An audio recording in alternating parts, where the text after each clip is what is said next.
Good afternoon, everyone. Since it's noon, I think I can officially say afternoon. And welcome to today's symposium on Steve McQueen's bass. My name is Donna DeSalvo. I'm a senior adjunct curator for special projects here at DIA, and I'm one of the curators of this project, along with Emily Markert, curatorial assistant, and Randy Gibson, manager of exhibition technology. Bass has been co-commissioned by DIA Art Foundation and Lorenz Foundation Schaulager, who have been our partners on this extraordinary project, and will present the second iteration of the work at Schaulager this coming June. I also want to acknowledge the work of Curtis Harvey on our project as well. It was a team effort to bring bass to you all. And I'm also grateful to our colleagues who helped in today's organization for the symposium, Kim Golding, Dan Wolf, Johnny Taylor, Caroline Schneider, and the entire Visitor Services team. Steve McQueen describes himself as an artist who makes films. He's been the recipient of numerous awards, including the Turner Prize and an Academy Award for Best Picture. He emerged in London in the 1990s with groundbreaking videos that critically retrieved the histories of cinema and video. Trained as a painter who also makes sculptures, McQueen considers both the projected image and the space it occupies.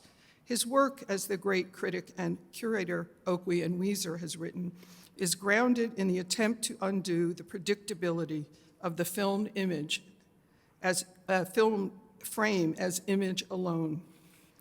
McQueen has counted as numerous references many artists and filmmakers, and two artists in particular who've had a long history with DIA, Bruce Nauman and Andy Warhol.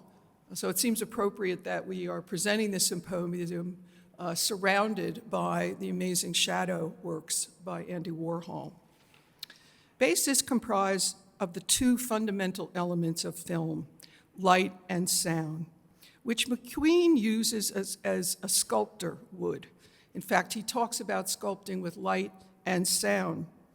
On his first visit to DIA, he arrived carrying a copy of Sean Adams' book, The Designer's Dictionary of Color. He's experimented with color for its physiological and psychological effects in works such as the 2004 film Charlotte, in which he bathes the subject, the actress Charlotte Rampling, in the color red, to an installation in a public park in Amsterdam where he fitted all the street lamps with blue filters for his work Blues Before Sunrise in 2012. In his film Static, 2009, McQueen circumnavigated the Statue of Liberty in a helicopter, the roar of its blades creating almost a destabilizing effect. And for his 2000 film, Girls Tricky, he spent 4 days in the dimly lit space of the recording studio as experimental trip-hop musician and producer Tricky, born Adrian Thawes, rehearses a new track. The ever-present throbbing of the music producing a sense of claustrophobia. For some time, McQueen has been thinking about the specific nature of bass, amongst one of the lowest sounds in music, such that it operates at a sub-frequency. He was interested in bass's links to Black culture and the African diaspora, and the horrific journey of the Middle Passage, where, as McQueen has said, all they had was sound. Bass is also among one of his most abstract works. By the way, there's slight debate about this with the artist, where this fits in his lineage, but we think it's one of his most abstract works. I wanted to get that on, recording, so when he watches this. Today, we have the opportunity to explore this extraordinary work through presentations from 3 exceptional speakers and a moderated conversation as we address this landmark work from a formal and structural perspective, its use of sound and focus on bass, image theory, and how sound conjures images, and even the meanings it provokes within the context of this post-industrial site. If you haven't already, we invite you to experience bass, as well as view the 3 works on view in DIA Chelsea, Sunshine State, Exodus, and Bounty, which together take us on what the artist describes as journeys. In keeping with how McQueen talks about his artistic approach, quote, bass puts the public in a situation where everyone becomes acutely sensitive to themselves. That is, it all comes back to us, with all the responsibility that that entails. It's a consciousness and alertness that seems ever more urgent today. And now I turn things over to my colleague, Emily Markert.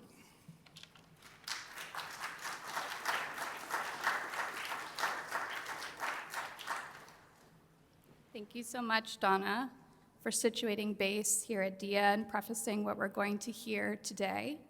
As Donna said, my name is Emily Markert. I'm a curatorial assistant here at DIA and part of the curatorial team for bass. And before I introduce our speakers, I want to just quickly note the schedule for today's program. In a moment, we'll hear 3 presentations until around 1:15 p.m., after which we'll have a break. During that time, you may wish to visit the exhibition, which is in the lower level of the museum, or grab a bite in our cafe. At 2 o'clock, we will resume for a moderated discussion, and then we will take questions from the audience. And the symposium will conclude at 3:30 p.m. I'd also just like to note that we are video recording the event. And now I will briefly introduce our speakers in the order in which they will present. Solveig Nelson is a curator, scholar, and art critic whose work focuses on the intersections between video, photography, and social movements. She received a PhD from the University of Chicago and was previously the American Council of Learned Societies Emerging Voices Postdoctoral Fellow in the Department of Art History at Dartmouth College. She is currently the curator of photography and new media at the Benton Museum in Pomona, California. Stanley Wolukau-Wanambwa is a British-Ugandan artist, writer, and editor. His recent publications include the photographic monograph Hiding in Plain Sight, which he co-authored with fellow artist Ben Alper in 2020, and Dark Mirrors from 2021. His solo exhibition titled Scene at Eastman is at the George Eastman Museum in Rochester, New York, and closes on April 20th, 2025. Michael E. Veal is a bassist, saxophonist, writer, and scholar of the cultural sphere of the Black Atlantic, with a focus on African, Caribbean, and African American music. A musical Pan-Africanist, he has taught at Yale University since 1998 and published widely on the subject, including Fela, The Life and Times of an African Musical Icon from 2000, Dub, Soundscapes and Shattered Songs in Jamaican Reggae from 2007, and Living Space, John Coltrane, Miles Davis, and Free Jazz from Analog to Digital from 2024. At Yale, he is currently the Henry L. and Lucy G. Moses Professor in the Department of Music, as well as a Professor of African American and American Studies. I will also take this opportunity to introduce the moderator for our panel discussion, which will take place after the session break, Zoë Hopkins. Hopkins is a writer and critic focused on conceptual art of the Black diaspora. Her writing has been featured in Frieze, Art Forum, Cultured, Hyperallergic, and the Brooklyn Rail. She's currently pursuing a master's in modern and contemporary art at Columbia University. Please join me in welcoming all our speakers as I pass the microphone to Solveig.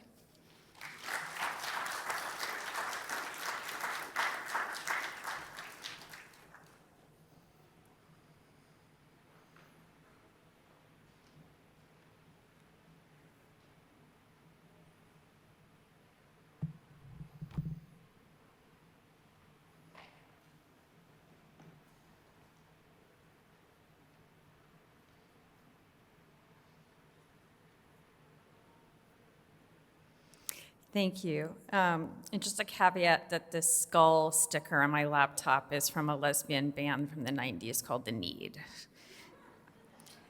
I would like to thank Donna DeSalvo and Emily from DIA for this generous invitation. I'm thrilled to be here.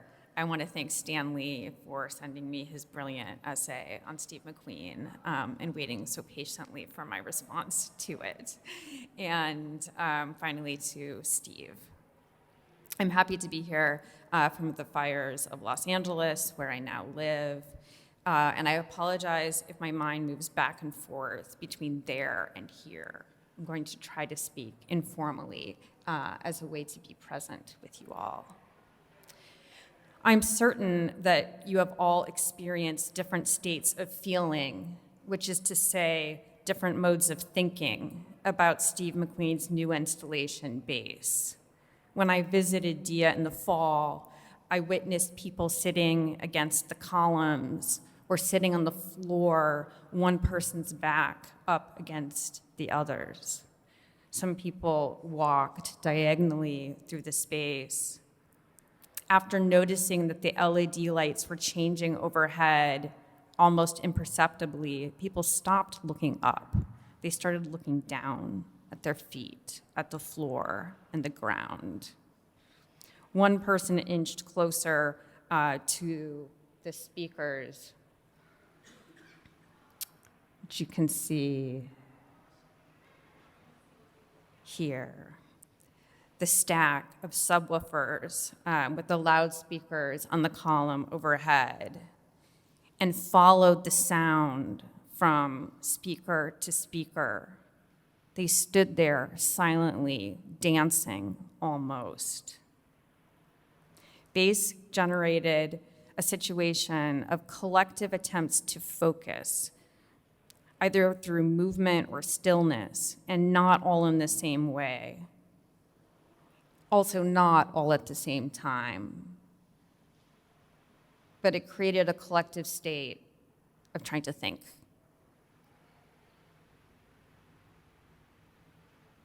I want to contrast Base with some of the early works of video, and I'm showing one of the earliest works to use video in an installation, the work Selma last year from 1966. And I'm showing you a photocopy of a photocopy of a photograph from the archives.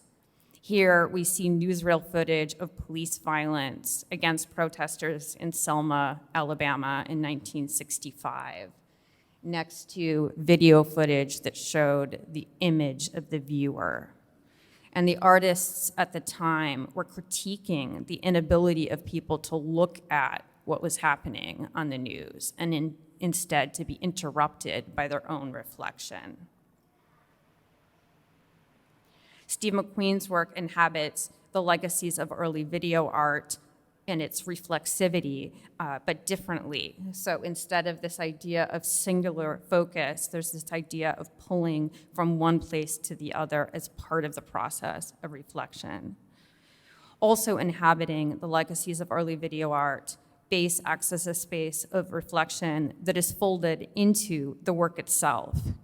For instance, in the sense that the music performances were recorded here. I love that McQueen broke his structuralist rules for the catalog and allowed the portraits of musicians and their multiplicity of instruments to make their way in. When seen through the design of Irma Baum's exhibition catalog, Base's tendency toward abstraction emerges not only in the color or the site-specific sculptural form, but also in movement, as if a film without film. I am reminded of Derek Jarman's last film, Blue, which McQueen has reminded me is not by any means a perfect analog to his own blue-saturated installation, Illuminae. In McQueen's 2001 video, the sound and color from a television washes over the artist's figure as the camera finds and loses the image. On the TV are fragments of the war in Afghanistan, in English, dubbed over French. The soundtrack for Jarman's Blue, on the other hand, is like a radio play. It's narrative. The final script drew from Jarman's hospital diaries as he underwent experimental treatment to stabilize his eyesight after an AIDS-related infection damaged his retina. We hear of eye drops that make Jarman's vision go blue. The infection itself, yellow. White examination lights flash in his eyes and leave magenta after images. On the screen, the projection is always only blue. Blue sound designer and composer Simon Fisher Turner has stated that blue was his only collaboration with Jarman that resulted in arguments. While, quote, Jarman suggested that it would be great to have some gold drifting down amidst the blueness because he loved gold, or the occasional shadow of movement, Turner insisted on the absence of visual images. It has to be pure. Yet, to this day, blue tends to be represented by Liam Daniels' photographs of Jarman performing a shadow dance during the final sound mix of Blue in 1993, a joyous composite image. I'm interested in the kind of impurity of Blue as it finds its way into McQueen. I started writing about McQueen in 2013 when I positioned his work in dialogue with the formal experimentation of new queer cinema movements from the 1990s. It's not my intention to make the same argument twice, yet I keep circling back, even if differently, to the questions that this conversation invoked, because McQueen's work itself keeps circling back to the foundations. I'm showing a few images that Donna mentioned of Steve's work, including Blues Before Sunrise, in which he adds blue filters to the streetlights in Amsterdam, kind of bringing together a park in which there is cruising for sex, in which there's drug dealing, in which there is bike riding, in which there is the possibility of just walking through. While it's easy to see Felix Gonzalez Torres as a reference in McQueen, it also goes the other way around. Thinking of McQueen, we start to remember the messier versions of Gonzalez Torres's famous installations, the candy as it's been taken away, the lights that reflect and reflect on the floors. We start to remember that David Hammond's Concerto in Black and Blue, which Darby English has written so beautifully about in his critique of the transference of the identity into the object, from the idea of a Black artist to Black art, that Darby launched his critique in dialogue with this artwork. But we remember through McQueen that in its premiere, it was a sound work, right? And that aspect of the work has been little discussed. McQueen, of course, has always been making works about light, the formal properties of light, often in combination with camera movement. And I'm showing a few images from his early works in the early 1990s.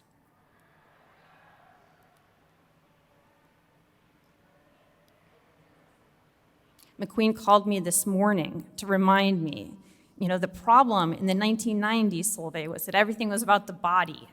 It makes me want to throw up.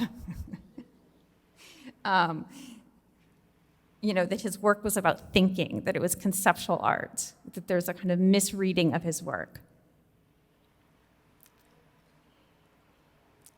It's also the moment, however, that there was an exchange of McQueen's work between kind of the emergence of Black cultural studies and queer theory. And so I would suggest that there is something generative about the way that McQueen's work became central in these discourses, even if it was a kind of flattened reading. And I wonder if it's something about this moment that prompted McQueen to go back to his earliest film, Exodus. Earliest in the sense that it was recorded in 1992, that McQueen put it aside. He said to me he buried it because he knew that the two men in the video were gay. He said before, if the viewer doesn't want to see it, they won't, but if they do, they will. It's not about proving it or creating the evidence.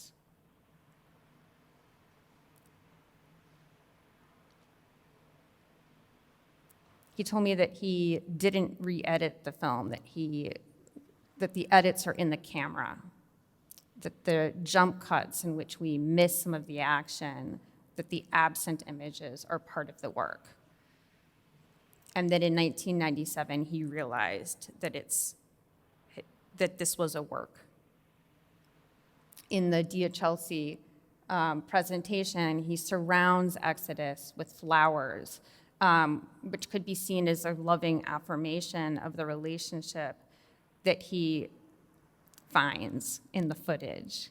But also, of course, as flowers taken in Grenada, he thinks of this in relation to histories of colonialism and violence. And I think here of the work of David Hart.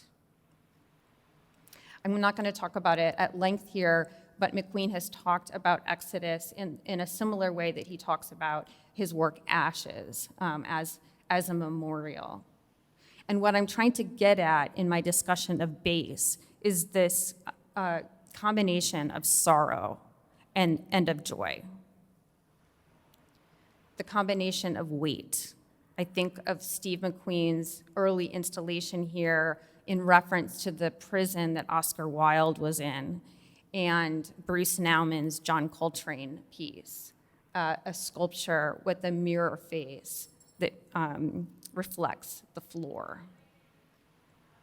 Now, multiple authors in the catalog have talked about the connection between the sound systems that come from Jamaica, the kind of traveling of these sound systems from London to Chicago to Detroit. I'm showing you images from Frankie Knuckles and The Warehouse. Steve McQueen, of course, was himself in magazines and part of the generation of kind of new cultures in the early 1990s in which the idea of house music was circulating. I'm showing an early queer, Black run zine from Chicago that charted the emergence of house. And my point is not that the sound system from bass can be analogized to house music, but that there is something of that reference in the work. I want to play for you one moment of an interview with Frankie Knuckles that was recorded by Thing magazine in 1988. Feeling is the attitude. It's what was once, you know, which is basically a feeling and a spirit that that not me alone invented or conjured up or whatever the case is, however you want to call it. It's something that the people on the dance floor created themselves. People from that particular period, that particular era, in that particular club, on that particular dance floor, under that particular sound system. It's something that they adapted and they made on their own. Please, all those nights that, I'm sure all of us, spent in that club, we would, no matter what song was playing, 9 times out of 10 there was an instrument, an inspirational message there. And then there'd be all different kinds of people in that room making all different kinds of noises, that added to it, and just, Getting you middle. Just right. So it's hard to hear. I'm playing this footage because I want to give you the texture in Frankie Knuckles' voice to explain also that the makers of Thing in 1988 went to interview him and published the text in their zine. I'm trying to get at kind of how early magazine culture and the queerness of early magazine culture is part of McQueen's early history. And while his work doesn't look anything like that there's some abstract way that the legacies of that moment continue on. And I'm trying to get at what Frankie Knuckles says, which is that it's not just about him and the music that he was spinning, but that it was about a particular space, a particular sound system, and how particular people moved their bodies in that space together collectively.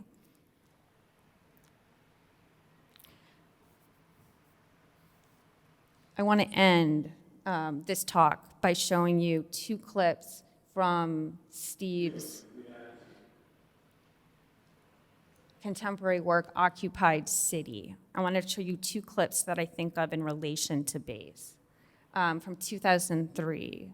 This is a work that was informed by selections from Atlas of an Occupied City, written by Bianca Stigler.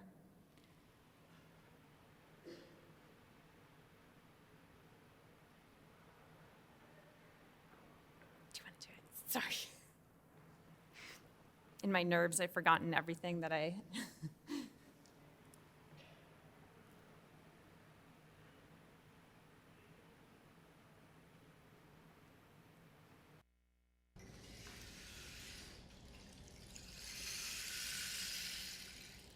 470 Safatistrat, cavalry barracks.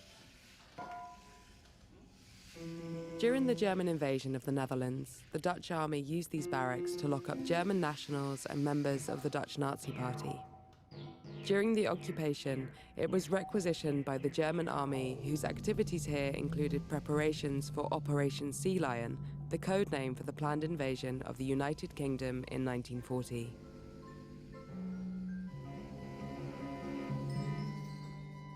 The commander, Felix Steiner, was also tasked with forming a Waffen-SS division made up of Western European volunteers. This later became the Viking, an SS Panzer division that was first deployed during Operation Barbarossa, the German invasion of the Soviet Union in 1941.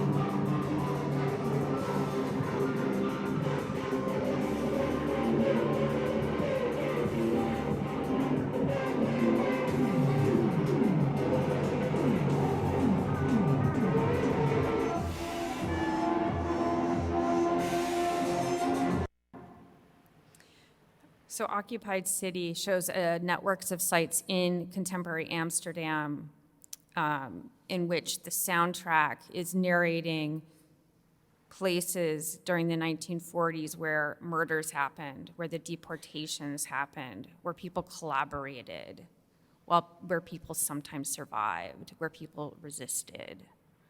And then on the other hand, contemporary Amsterdam.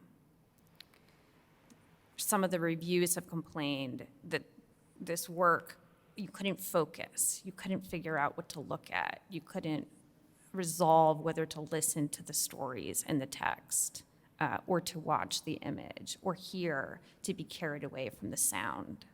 But I think that that's the point. I want to end with a final clip from Occupied City to ask us about camera movement. So I think of Base as a film without a film, right? And kind of how is movement functioning in Base.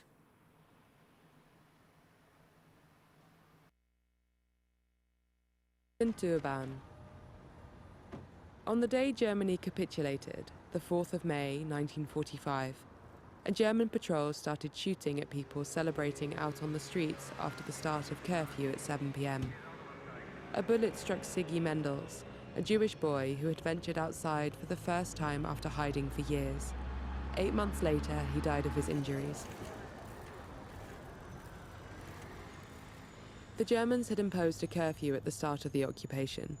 No one could be out between midnight and 4 a.m. Only members of the air raid service were allowed outside.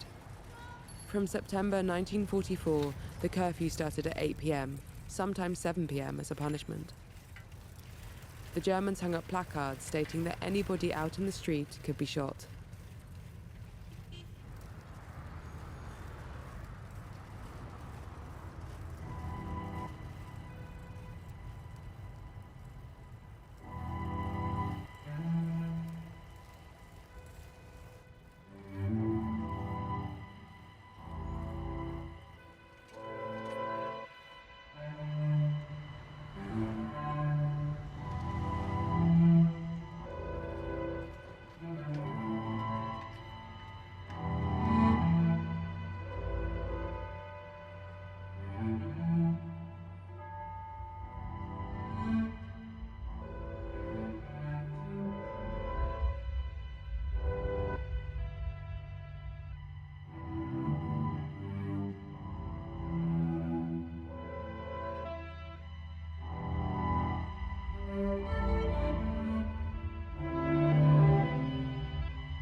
Thank you.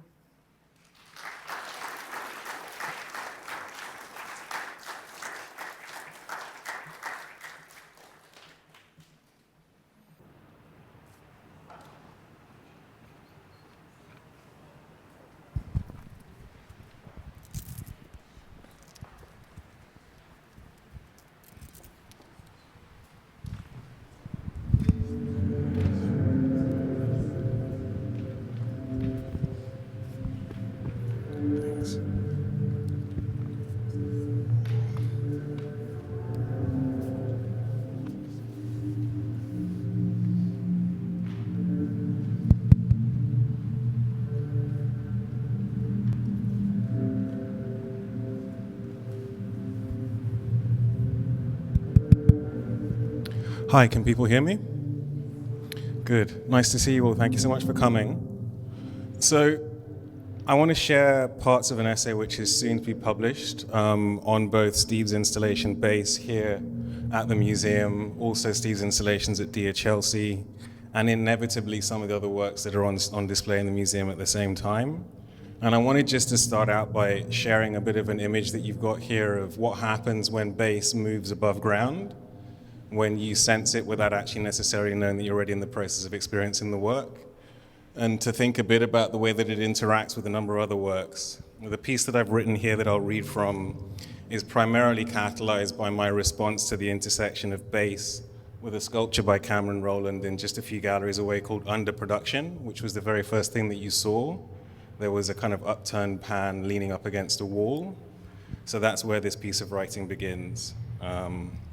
And I guess I'll also just add, you may have been expecting something monographic, but I think that the modality that bass moves within, as Solveig has already begun, I think, to quite productively flesh out, moves against individuation. So what I'm going to offer here is something which is concerned with a lot more than just Steve McQueen, and that may seem a bit errant or digressive in precisely, hopefully, the same ways that the music is in the piece downstairs.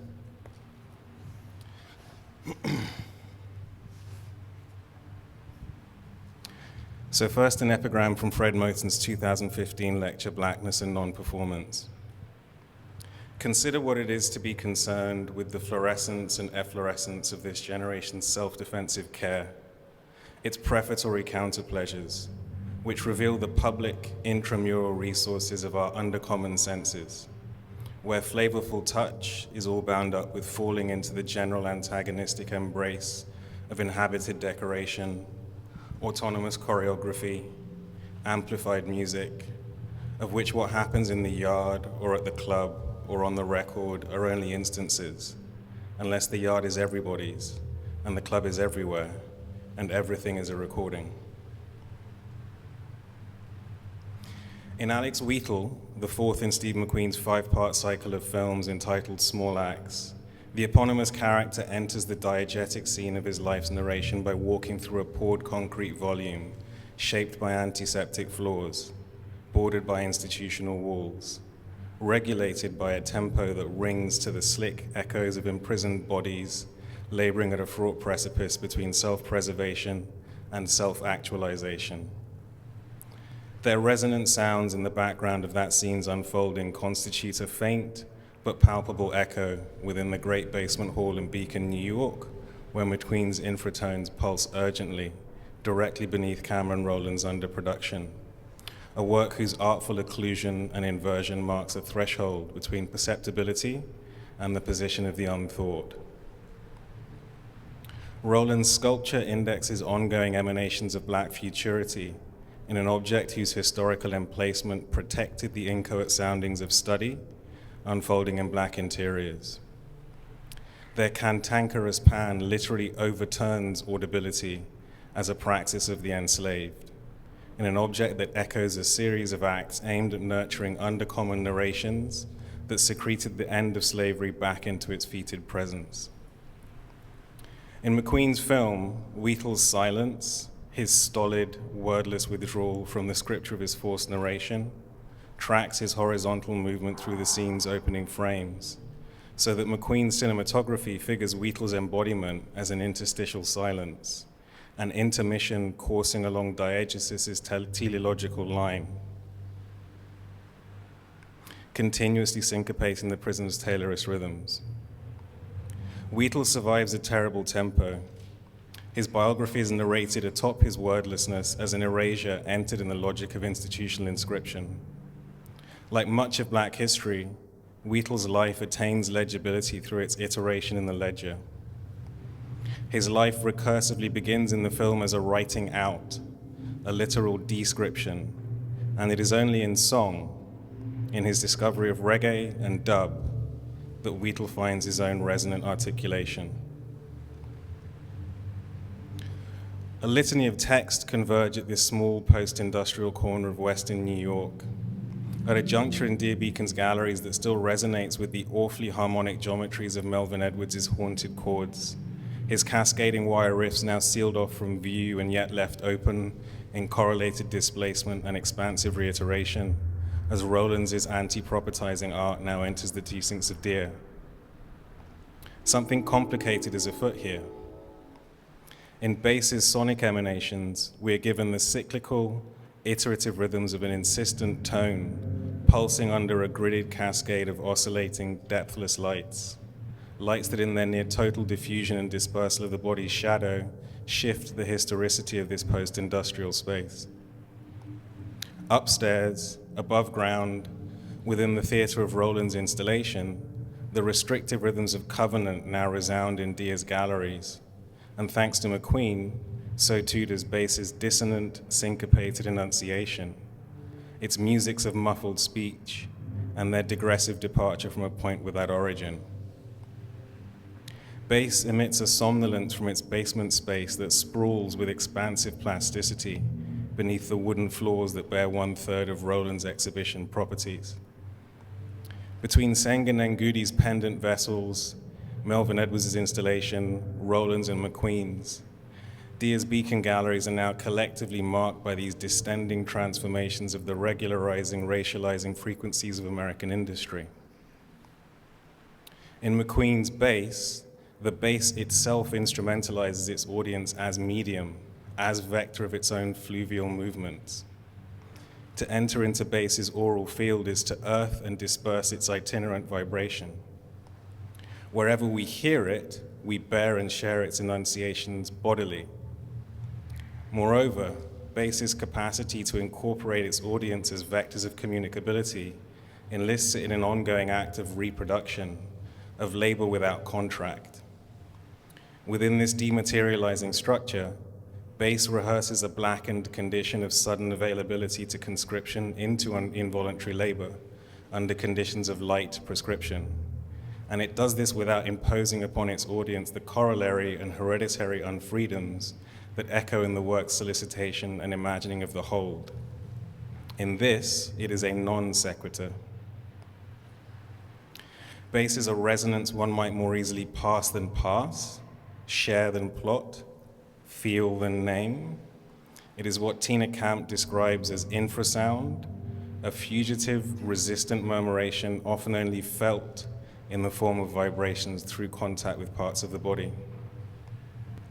In its irresistible communicability, Bass enacts affectability as a discourse of blackened sociality.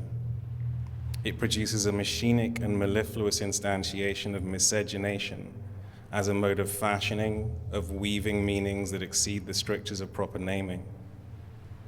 Bass performs what Anthony Huberman calls banging on a can, in Motinian echo of a mode of creative response that thinks the material and symbolic dimensions of life musically, a mode of intellection that reads worldliness in and as song. That very act of banging on a can summons the friendly ghost of David Hammond squarely into the scene of Dear's ongoing expansion and reiteration of its artistic program, effected here through these newly orchestrated installations of Edwards, Roland, and McQueen. If the 2017 exhibition, The Body Politic, showed an affinity between the artistic practices of Hammonds, McQueen, Arthur Jafer, and Mika Rottenberg, it was that rattling, digressive can in Hammonds' Fat Free that articulated a rhythm of improvisatory wandering, an invisible architecture of spontaneous combustion, which thread through Bass, just as Bass's blue tones echo both Hammonds' Concerto in Black and Blue and McQueen's earlier Blues Before Sunrise. Bass emerges in a season in which Dia has welcomed in linear sequence the dual interventions of McQueen at both its Beacon and Chelsea locations, the subtly inimical interpretive engagements with Bruce Nauman offered by Paul Pfeiffer in its ongoing Artist and Artist series, and now the inauguration of an installation by Cameron Rowland. In other words,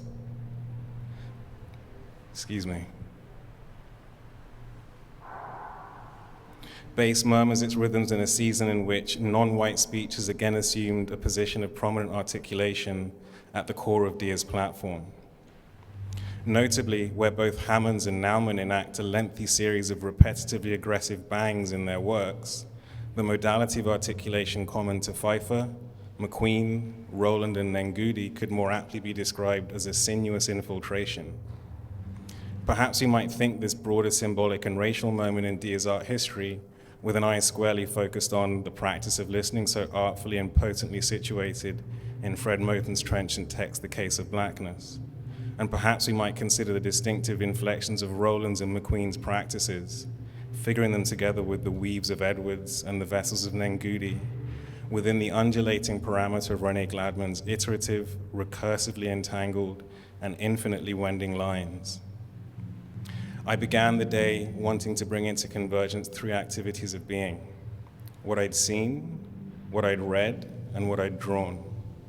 And to say about these acts how they made lines in the world that ran alongside other lines, and how all these lines together made environments of the earth, where I could put my body and you could put yours, and these would be lines always entwined, because there was little, if anything, you could say or make without calling forth other lines.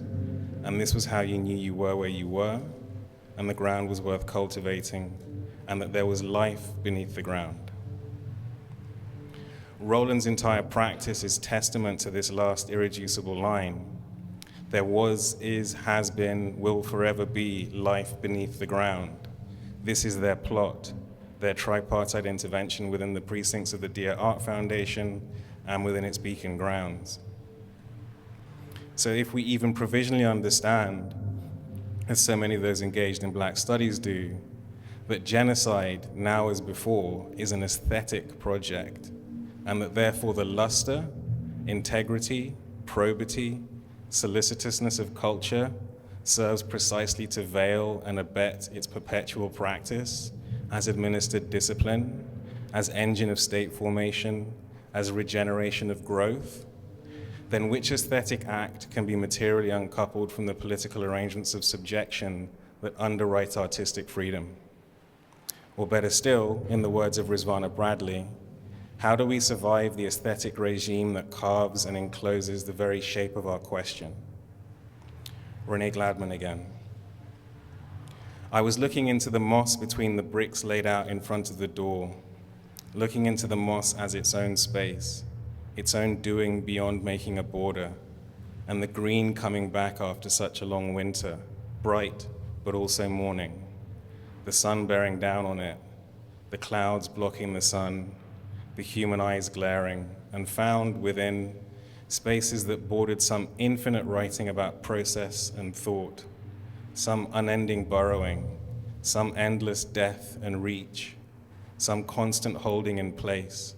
Christine Prevelet's The Poem is a state both of mind and landscape, and our books burrowing inside our drawings, the lines holding the brick, unyielding.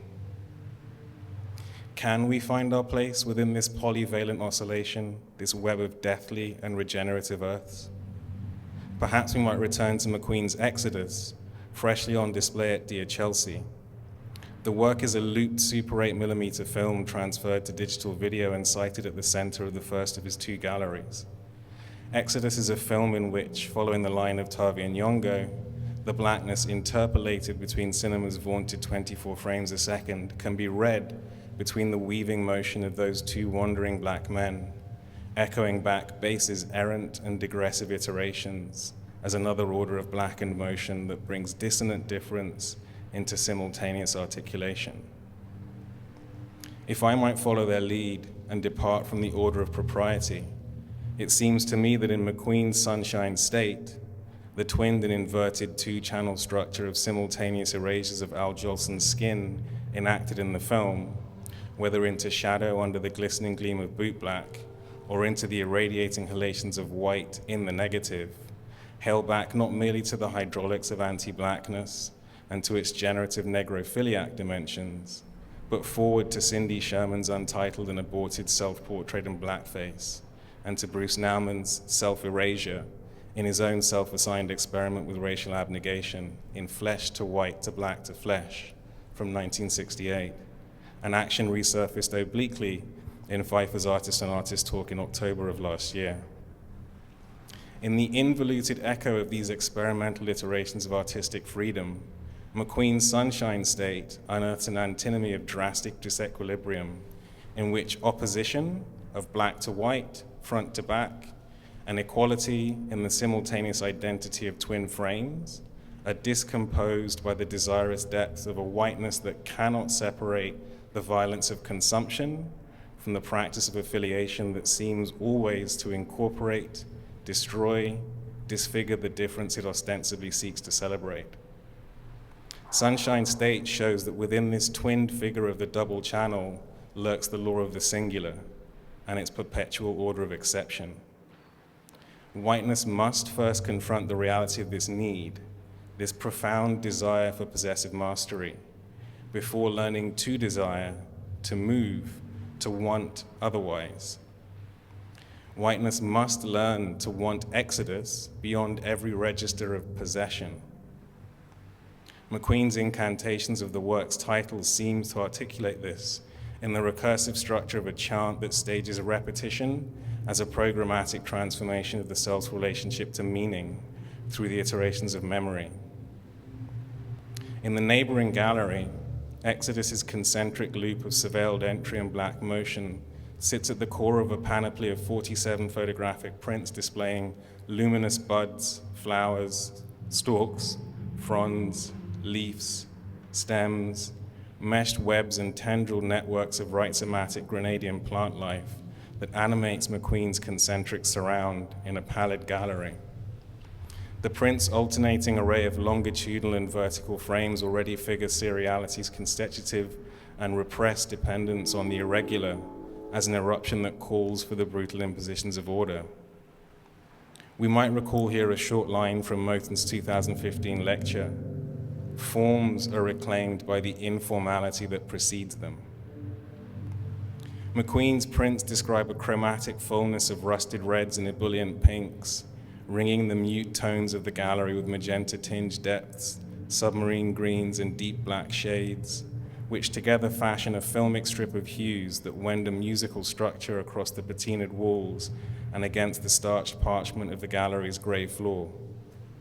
The bricked enclosures of Dia's arches mirror the flat plane of its gray floors and walls, making of the photographs a sinuous weave of Grenadian plant life that articulates a protuberant efflorescence, measured and restrained only by the white enclosures of the picture's frames.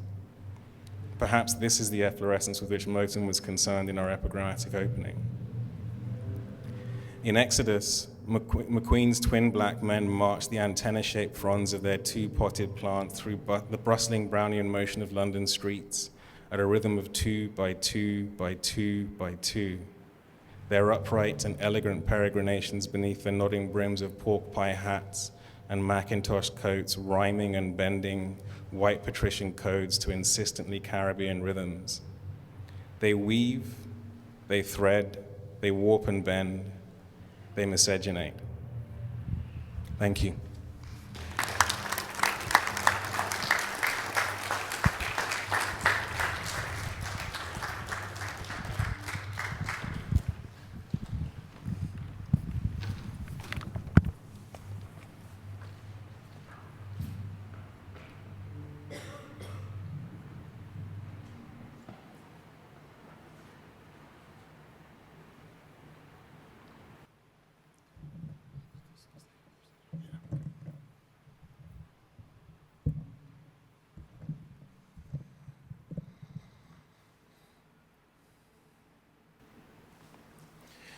Okay, good morning, everyone, or good afternoon. Nice to see everyone. I guess I'm here as the music person. I'm going to be a little less interpretive and more concrete. And I can veer off into the interpretive zone when we have our question and answer later. I mean, not so much here as the music person, but I guess the musicological person. Let me put it like that. So, very happy to be here. And what I'd like to do briefly this morning is to trace two trajectories out of what we might think of as base consciousness, i.e. low-end sonic information, as articulated through the specific medium of music. Now, the truth is, it's not compulsory that we discuss low-end information or that we understand low-end information through music, through black music, or through black culture. We can find it in all kinds of domains of culture and experience. But since music of the so-called Black Atlantic sphere is what I do as a scholar and a musician and an author, I'm going to do it today. I'm going to articulate it today through the medium of black music, that is music of Africa, the Afro-Caribbean, Afro-America, and Latin America. And I'm going to explicate these ideas today by conceptualizing them as two axes. Now, my apologies for the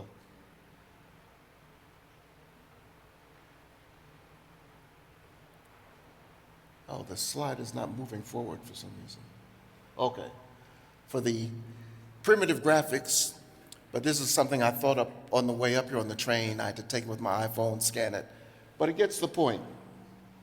One axis is, one axis addresses the aesthetics of speech in one direction, and the aesthetics of dance in the other direction. And I'll explain the reason for that opposition or that continuum shortly. The other axis contains an aesthetic of fragmentation in one direction and an aesthetic of atmospherics or spatialization in the other direction. For most of my presentation this morning, I'm sorry, but the mic keeps feeding back.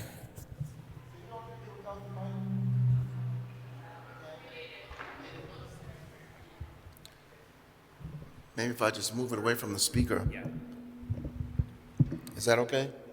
Okay, excuse me. What I'm mostly going to focus on this morning is the speech and dance axis. Now, there's historically a very close connection between language and music in many sub-Saharan African cultures, specifically those cultures that speak tonal languages.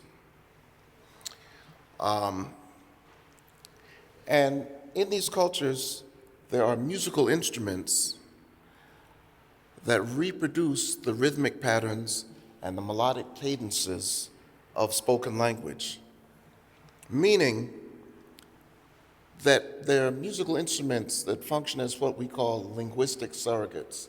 They're positioned in an intermediary space between spoken language and music with a capital M as we understand it. And what that means in practical terms is that a lot of what we as Westerners would hear as music can actually be understood linguistically if you are a native speaker of one of those languages. So, for example,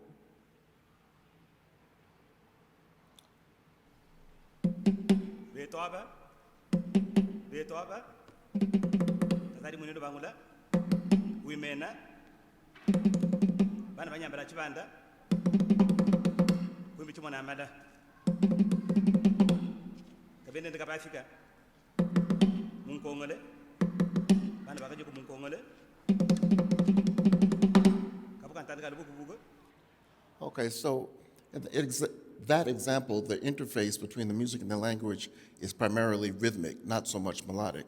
Again, you need to be a native speaker to be able to understand that interface, but that's what we're hearing. That's an example from Uganda.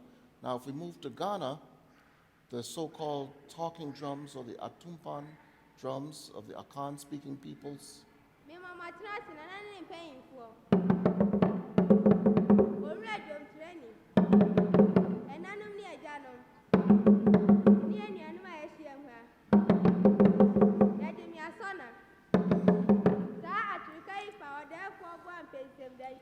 Okay, so what we hear there is, the interface is rhythmic and a little more melodic.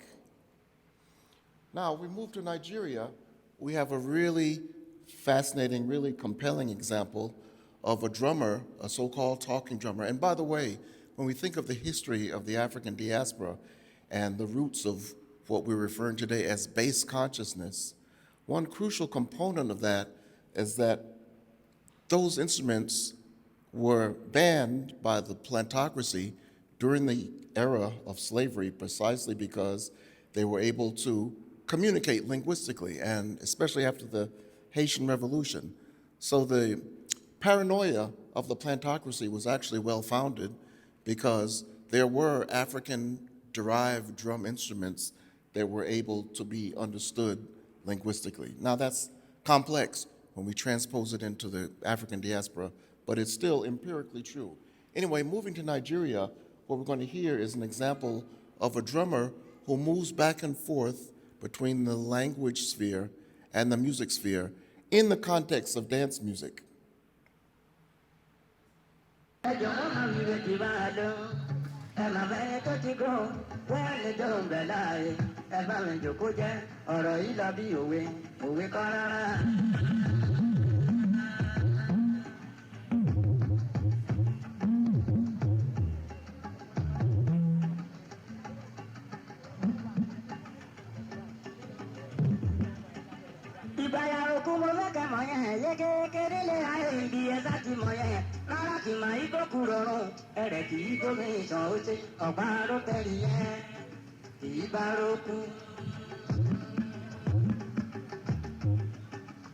Okay, the low frequencies are not really strong on this system, but hopefully you could hear the melodic cadences of that drumming. So what that drummer is doing is basically he's taking ideas that that vocalist is singing and expressing them on the drum, and then turning them into rhythmic riffs. So you could hear something like,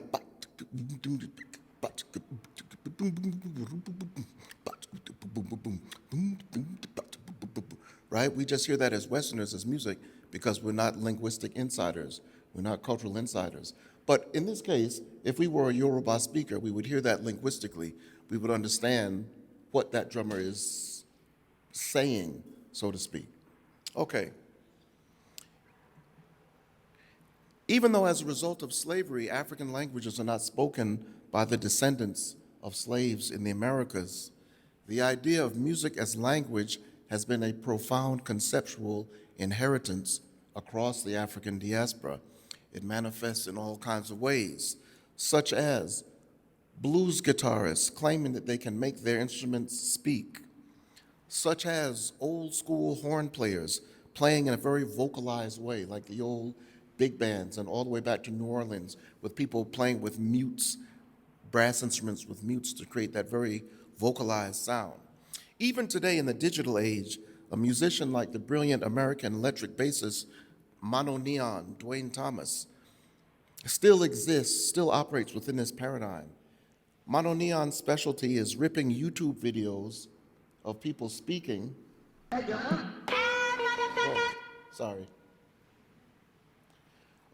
Ripping videos of people speaking and transforming their speech, transmuting it into music.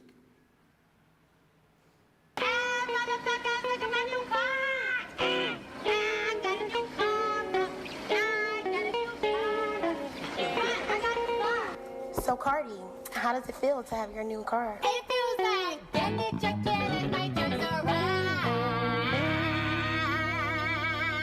All the police race.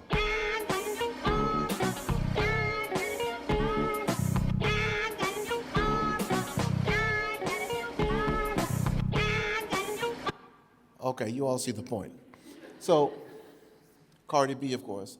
So really, Mono Neon is brilliant. He's not the only musician that does this. There are many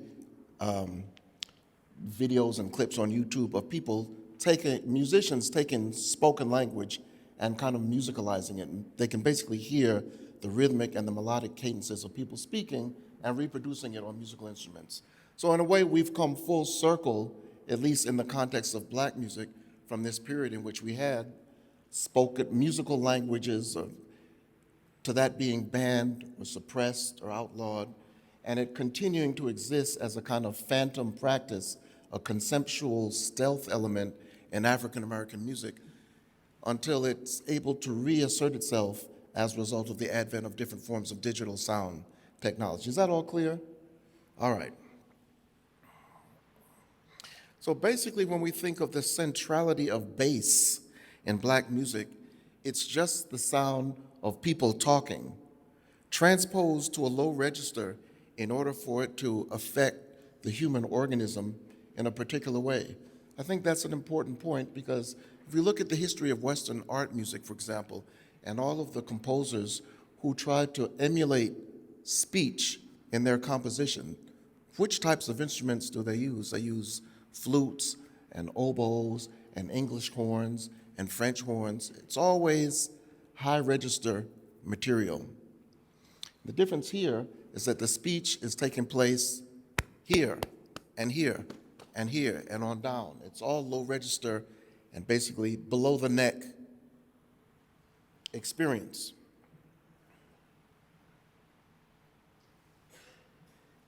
So when the British dub poet, when the British dub poet Linton Kwesi Johnson recorded his album Bass Culture in 1980, he was essentially offering us a profound insight about the centrality of low-frequency information in black culture.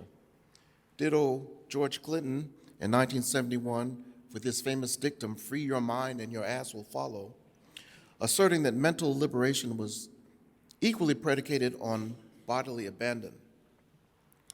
Now, none of this would have been possible, at least in the sonic environment of the 20th century, which featured the highest composite decibel levels in human history, without the advent of certain forms of sound technology. Here you see Leo Fender, the inventor of the Fender electric bass, enabling that low register instrument to move to the foreground of musical structures in a way that they had not been able to do previously, when low register information was basically played on instruments like the acoustic bass, the contrabass, the double bass. Pioneering bassists, electric bassists, one African-American, one Jamaican, the great James Jamerson from Detroit, and the great Jackie Jackson in Kingston, Jamaica. By the 1970s, the instrument was forming the bass.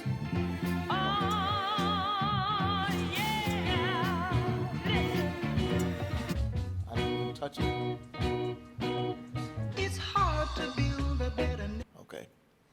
1970s, the newly foregrounded electric bass was forming the basis for profound cultural and political testimony, demonstrated here by Aston Family Man Barrett. His son was involved in the musical component of the installation downstairs. His bass lines form the backbone of the profound spiritual and cultural and political and historical testimony of Bob Marley and the Wailers. James Brown, Soul Power, 1970. William Bootsy Collins, bass, Soul Power, a thinly disguised evocation of the political philosophy of Black Power, extant at that time. In the 1970s and the 1980s, things went deeper with tools such as the Moog Company's Mini Moog, which extended the low range of past what an electric bass was capable of at the time, as heard in songs such as Parliament's Flashlight featuring Bernie Worrell, and finally Roland's TR-808 drum machine, which achieved much lower bass frequencies than a bass drum was able to at that time. This led to genres like the various genres and subgenres of house music, the sound of globalized bass frequencies We're all familiar with the sound. Don't worry, I'm almost finished.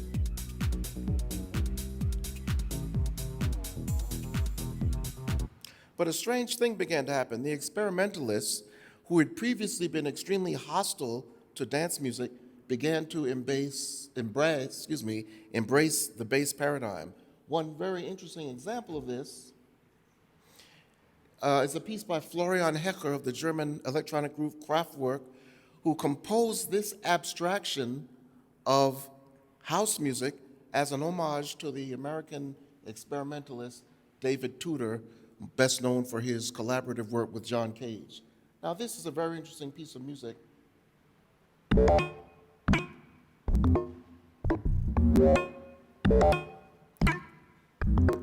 An abstraction of the sound world of techno and house music. I'm going to let this play while I make my final point. Can you hear me over the music?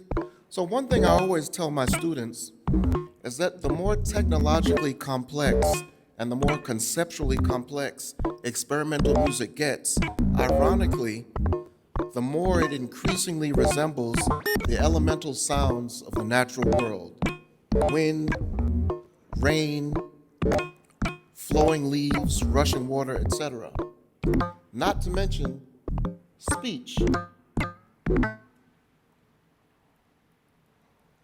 In this case, the fragmentation of the syntax of house music led us away from the regimented rhythms of dance music and back towards the freer and more organic rhythms of speech and nature. And as we continue down this road towards natural conclusion, we arrive here. And this brings us full circle to the sound world that we experience downstairs in the installation. This is a sound of planet Earth's magnetosphere, the same sound that produces in the visual sphere the aurora borealis, as recorded from the International Space Station. Now, the clinking sounds are the mechanics of the space station, but the ambient atmospheric sound we hear is basically the sound of Earth's magnetic field. Now, this needs to be about 10 times louder to approximate the effect that the music has downstairs. But can you all, I'm standing behind the speakers anyway.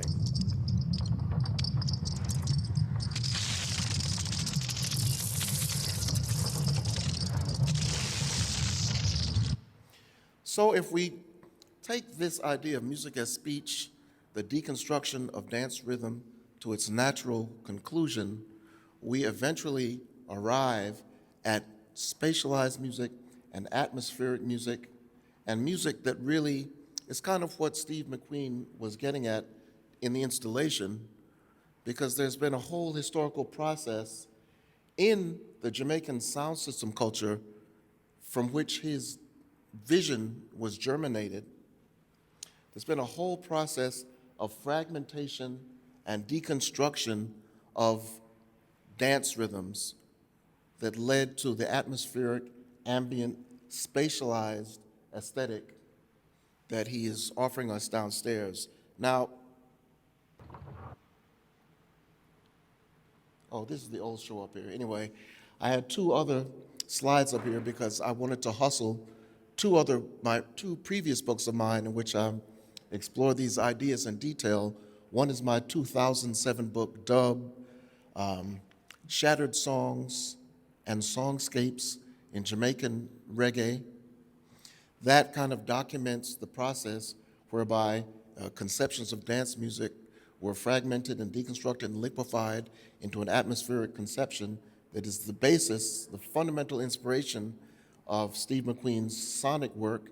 And my book from earlier last year, 2024, Living Space, John Coltrane, Miles Davis, and Free Jazz, From Analog to Digital, which explores in detail the deconstruction and the liquefaction of dance rhythms as they manifest in jazz into speech rhythms, bringing them into dialogue with digital architecture so that we understand how those rhythms are able to sublimate and articulate post-industrial urban environments on one hand, and also bringing them into dialogue with experimental photography so that we understand the textural, timbral dimensions of sound recordings as being a potent medium for extending the meanings of what we traditionally consider music. In fact, Dia, you all should have my book, Living Space, out there in the bookstore, come to think of it. Anyway, I'll stop here, and I'm happy to continue the dialogue and the question and answers.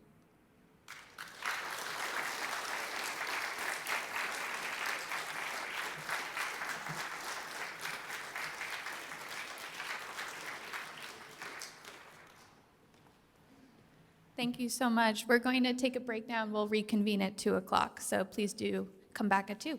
Thank you.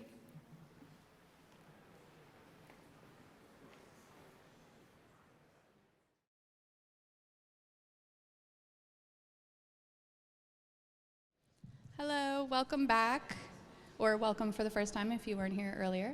Thank you for being here. We're going to begin the moderated conversation now, and then we'll have audience Q&A afterwards. All right. I guess we'll take it away. Great.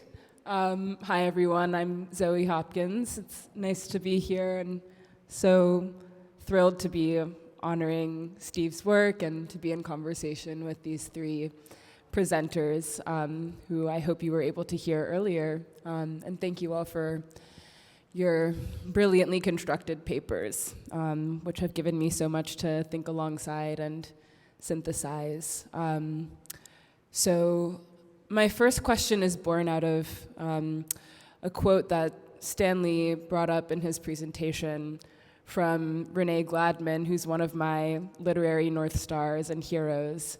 And she writes that there is life underground, and this kind of insistence on a fugitive activity that is activated within subterranean space, particularly the subterranean space of Black life. And we can think about, in this context, the Underground Railroad. We can think, of course, about the hovel in which Ellison's Invisible Man takes refuge. And this is, of course, a point of reference for McQueen. So there's this kind of insistent fugitivity that is activated underground. And I'm curious to think about the interaction between fugitivity and form. There's been a lot of talk around McQueen's base involving a kind of formal deconstruction, the way that it takes apart film's constitutive formal elements, namely sound and light, and sort of breaks them down, sets them apart. But then there's also a sort of like formlessness at work, which I think goes hand in hand with a kind of fugitive conceit. So I'm wondering if we can start in that interplay between form and formlessness, or form and fugitivity.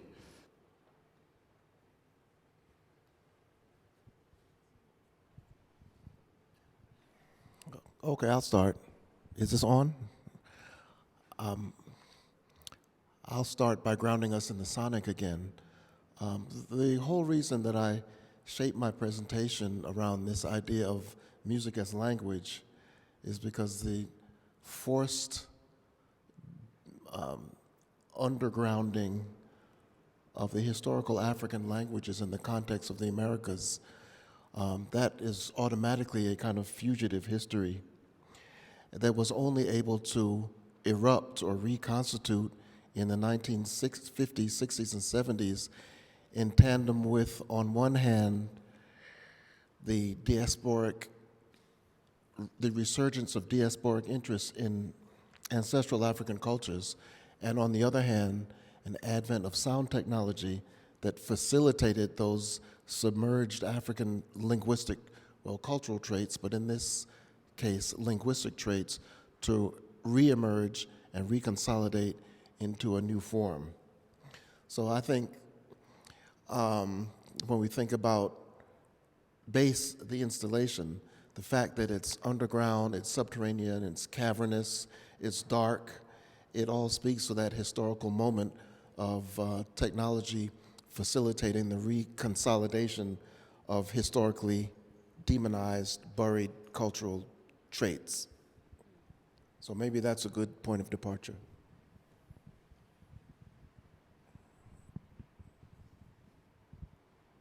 No? Okay.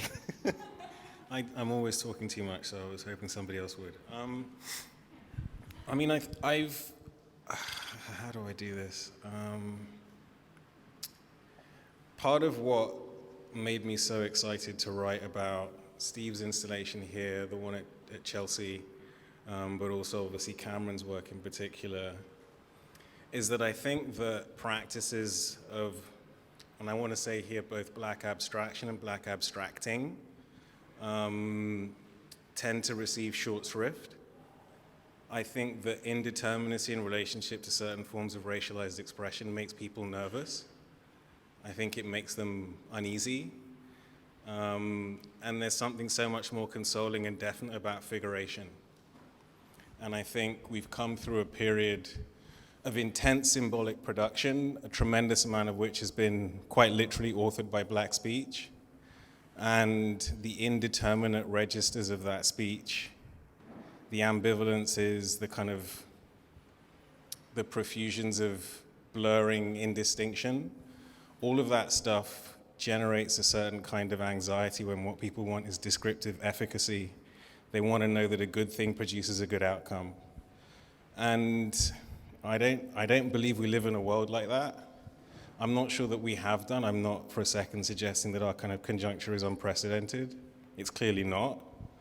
And so for me, when you ask about form and formlessness in relationship to bass, and of course I'm thinking with other things on exhibition in the museum right now as well, part of what I find generative about this particular kind of intervention right now is that it clarifies both that there are a set of conditions you can choose to engage if you want, that you're under no compulsion to engage, but that if you do seek to engage will require that you bring both your body in the ways that Solveig was talking about listening, and your mind to an experience that will last longer than your primary contact with it.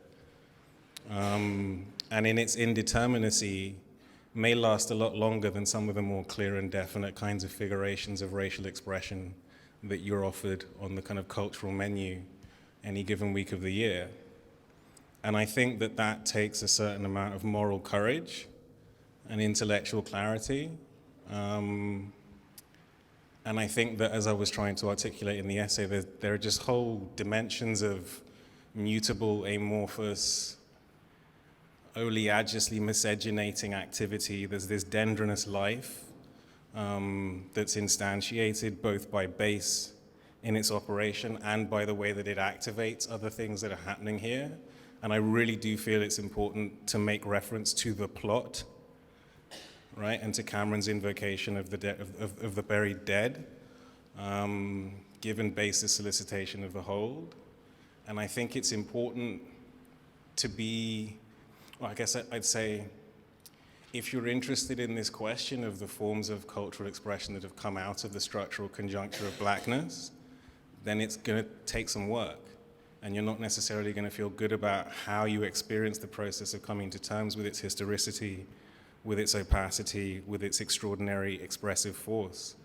And all of that, for me, is something that happens both in the space of the installation itself and in the ways that it moves through and affects, and at some points even claims other works in the museum.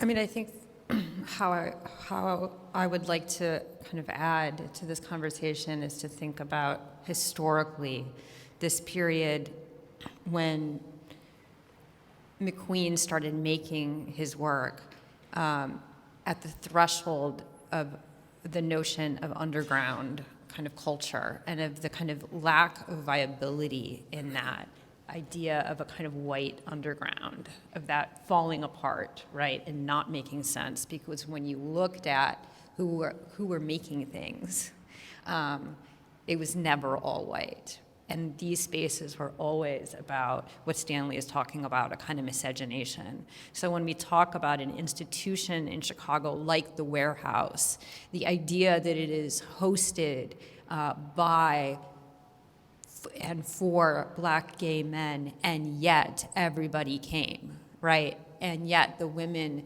that Frankie Knuckles was responding to were Black women that were improvising the dance moves. These kinds of, the translation from Jamaica to London to Chicago to New York. So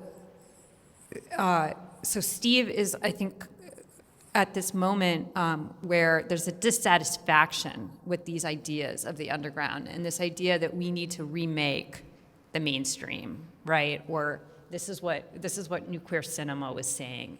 And my point is not that Steve identifies as queer or that Steve is a part of a particular configuration of makers, but that there were these shared senses of urgencies.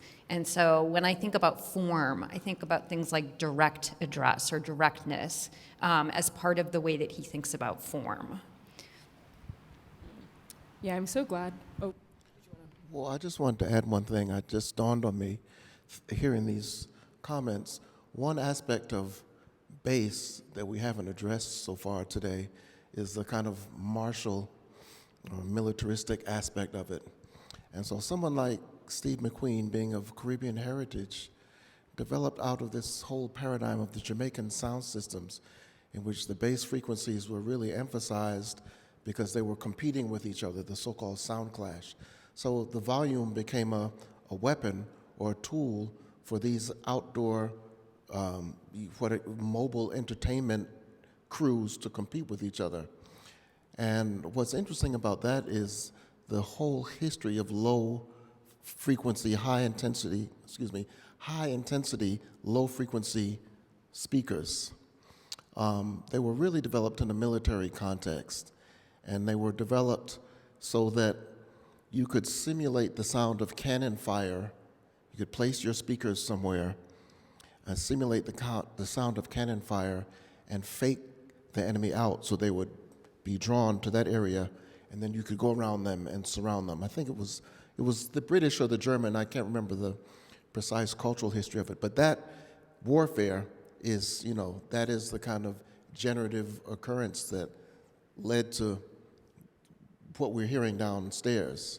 And so this whole idea of these subterranean social spaces or cultural spaces, bass in a very literal, way is being used to blast open these spaces. It's just like in the 80s and 90s in cities when hip hop kind of jumped several decibel levels and music coming out of vehicles, that would shake a whole room as someone drives down the street. At the end of the day, it's really just a way of using those low frequencies to reclaim or stake out a sonic space or a political space or cultural space. So I think that's another kind of historical element that we can factor into all of these ideas. Thank you all for these answers, and I want to thread together something you've brought up, Michael, with Solveig's citation of the underground spaces that McQueen has been involved in and that resonate so profoundly in bass. Solveig, in your presentation early on, there was a line where you said, people in the space, as you observe them, seem to be almost dancing. And there's this kind of potential energy of dance wherein we're hearing intonations and vibratory frequencies that solicit the body and make us want to move. But we're not in a club necessarily. Maybe we can imagine we are. But it lacks the kind of social ontology of the club, the like massive bodies and the sweat and all of it. And these underground spaces are refuges from the kind of incessant violence that you were just referring to, Michael, and the war that's also associated with sound and bass. But my question here is really, what does it mean for bass to invoke and evoke the kind of sounds of the club without situating us in the club? And what does the potential, the invitation to dance and the potential energy of dance, how does it function downstairs?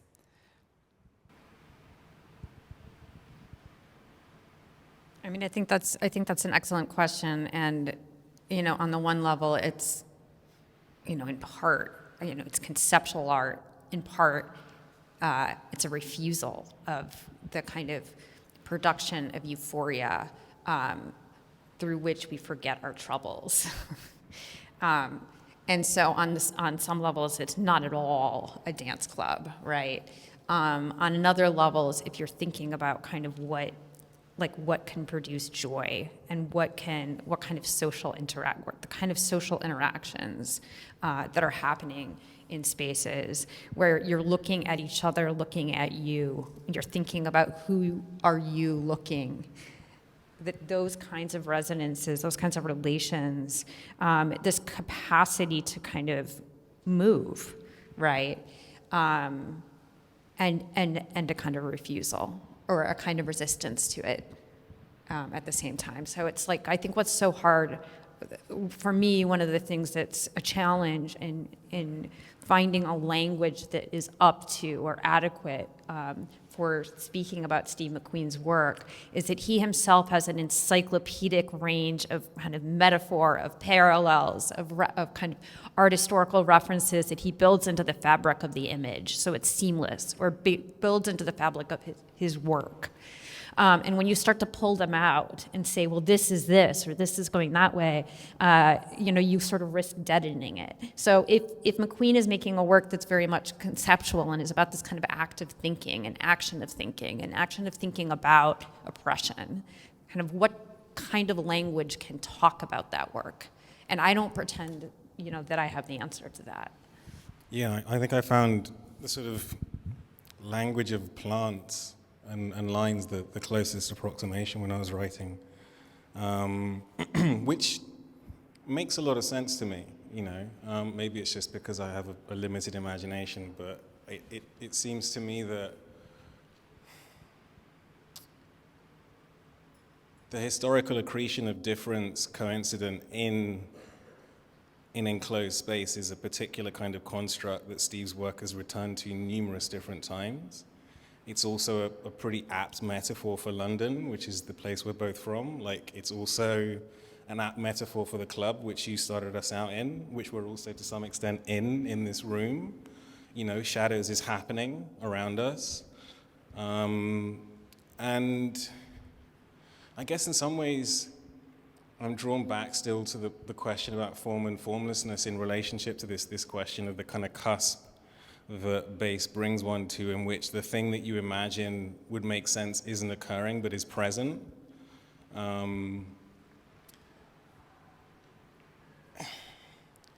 I think there's a kind of contrapuntal grammar in a lot of Steve's work, and contrapuntal likely sounds like two directions or rhythms moving against one another, but I don't mean it to be reduced only to two, in the same way that like ambivalent means two, no, I mean multivalent, but there's this.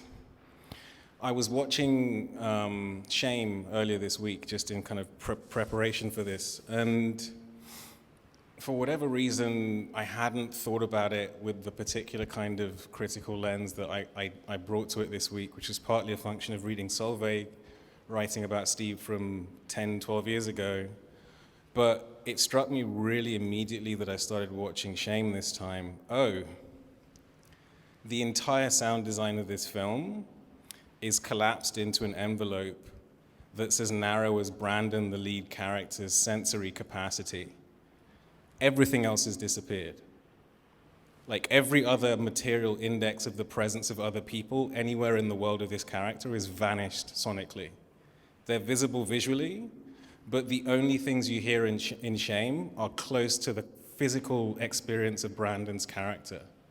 It's an envelope that's so shallow that once you start noticing it, it seems histrionically like disproportionate as a way to treat film.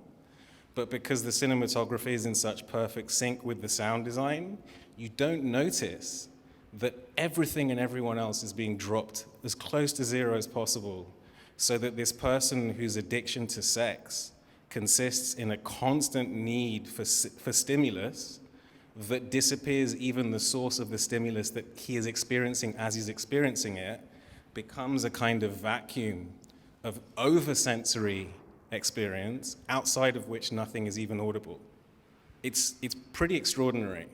And so for me, in that particular element of the design and construction of the film, there's an understanding of the precisely the multivalent nature of sensory experience and the ways in which our attention to one particular register can so thoroughly distract us from the operation of other forms of experience simultaneous to it. And that's a film in which basically everybody around Brandon is vanished, audibly, but not visually. And there was a way in which I was able to understand part of what happens in bass downstairs is connected to that, which is not to say explained by it or identical to it. Because in bass, everyone is being so careful to be so quiet. That's the thing that you would never expect in a space that looked like that and that had music of that volume. And it's an interesting collective decision that we're all making to make space for other kinds of experience while trying simultaneously to attend to our own. And that can only happen on a cusp. Like, it needs precisely the withholding of the thing that you then become attentive towards in order for that to unfold. And whether you're thinking about that consciously as you're doing it, you are actually doing it. Like, everyone in that room is actually doing it. And I think it's that capacity to dramatically presence absence without reducing it to the stable trope, the metonym, the legible figure. I think it's that capacity to invoke almost the kind of submarine depths of these forces that order our, not just our sensory experience, but our being, without reducing them to description, that creates an artistic experience that I can come back to over and over and over again. And it's extraordinarily capacious downstairs, right? Within a set of kind of symbolic grammars and material grammars that one would think are like so freighted with sweat and touch and shout and fuck. But it's open. And I think this kind of dynamic recurs in so much of Steve's work, this capacity to be small, to be quiet, and to be cavernous all at the same time. And if we want to add to the sort of list that you've offered us, you know, Harriet Jacobs, to think again about what it is to live within a circumstance in which something enormous has to occupy a miniature imperceptible space. There is, I think, both, as Solveig's saying, a kind of understanding of the structural dimensions of a given medium like film that is immediately for me connected to critical dispositions that come out of Black studies and that come out of understanding the African American and the African experience.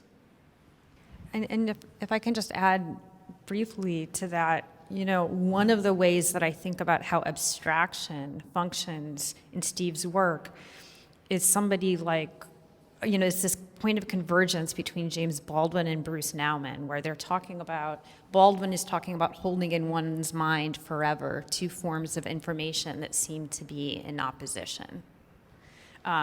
Nauman is talking about two forms of information, right? You know, it's the income, you know, the impossibility of resolving, but the necessity to hold them both in your mind at once, that you see so viscerally also in Occupied City. You know, how does one understand genocide? And how do you hold that in your mind? Like, you can't. But that's something about that kind of urgency to do so, that's where I find abstraction in McQueen, not in the sense of kind of not about the figure, not in the set necessarily of minimalism or particular kind of ways of that visual art looks, but as a way of thinking.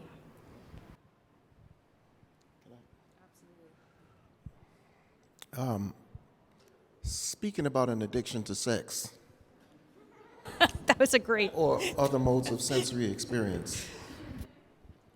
I think when we consider this idea of bass, let's think through the problematics of it, because we're talking about it today in a very celebratory, liberatory way. It's something that in its current form developed out of the whole post-colonial moment and all of that. But, you know, when we encounter these bass frequencies, we're not just hearing, you know, that's a sensation that most of us would find disturbing because it's kind of ominous and it's unsettling. What we're hearing is, right? So it's rhythmicized. So then if we go back into the history, where do we find the roots of this way of articulating low frequencies? Well, it comes out of the same African stuff that I talked about in my presentation. But the point here is that a lot of those low register rhythms were invented to engineer forms of altered consciousness. They're, you know, a lot of them developed in the context of ceremonial practices, the goal of which was to alter consciousness to you know, stimulate possession or trance or ecstasy or whatever. And that survives in the African diaspora. Now, the key is any context in which people are involving themselves in those rhythms and their consciousness is altered, there's always a post-practice of bringing these people back around. It's almost like if you go to a black church, like a Pentecostal or Baptist, where it's getting really hot in there, there are ushers standing around, you know, and their job is basically to bring everyone back around to normative reality.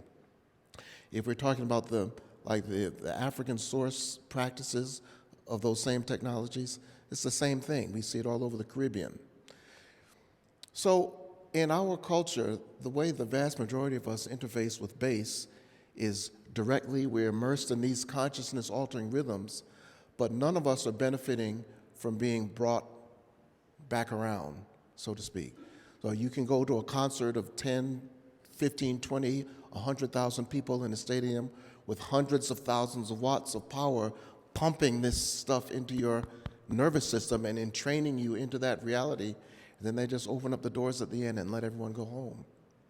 And so we're talking about bass as a liberatory force, as an expansive force, but there's also a constraining force to that. It kind of creates forms of consciousness that in some ways are very difficult to break. And I'm saying this on my musical side as a bassist myself, okay? But it can create forms of consciousness and mental constructs that are extremely difficult to break out of, which is why the power of black music has been harnessed over the last 2 or 3 decades and weaponized against black people to pump all of this toxic content into the minds of young, susceptible people. And there's no way they can escape it because those technologies are too powerful. So when we think about bass consciousness in its relation to abstraction, I would say that abstraction is crucially important because it's the abstraction that's going to break down those thought patterns encoded into those rhythms as a necessary connective. It opens up another kind of liberatory space that allows us to get out of the negative forms of conditioning or the positive forms of conditioning, whatever, the entrainment that we are often trapped in because of the power of this low-frequency information that we're discussing today as bass. This question of coming back around or being unable to come back around, and the constraint of bass, the kind of totalizing force that it exerts on the body. These are all things that, surfaced in my own phenomenological experience downstairs, where I found myself in something akin, perhaps, to a trance state. And maybe that sounds dramatic, but I found myself sort of in the hold of this pressure that produced, a collision of on the one hand, there was the irreducible presence of the fact of my body in the space, But then on the other hand, of course, there's this consciousness of how bass is activating certain memories, a certain consciousness of the past, of the hold of the slave ship, of the Middle Passage.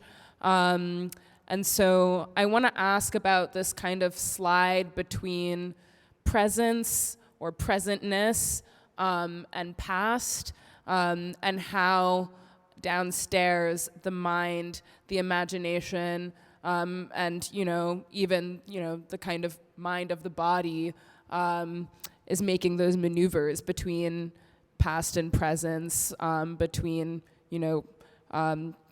consciousness of the now and memory.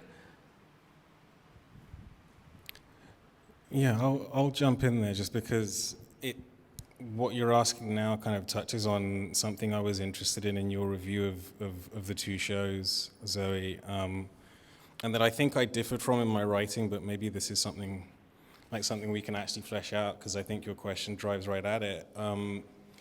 I find it very hard to... The individual as a figure, as a construct, doesn't really seem to survive or to be accurately retainable within the set of experiences that unfold in that basement, but not just in that basement, on the way there and on the way away from it. I understood Ellison and the Invisible Man, except that I have no idea who's doing what down there. That's sort of, for me, almost one of the first and most constant experiences. I've been down there when I can't see anybody else in the space. I've been down there just recently when there were about 60 or 70 of us in the space. That's the largest number of people I've seen in there.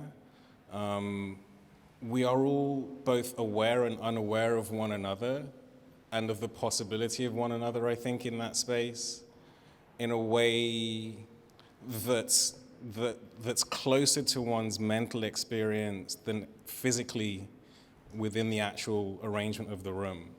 Like, I'll see someone 35 meters away, and I know that I'm modulating how I move so that I don't interrupt whatever might be happening for them, and I can see people doing the same thing for me.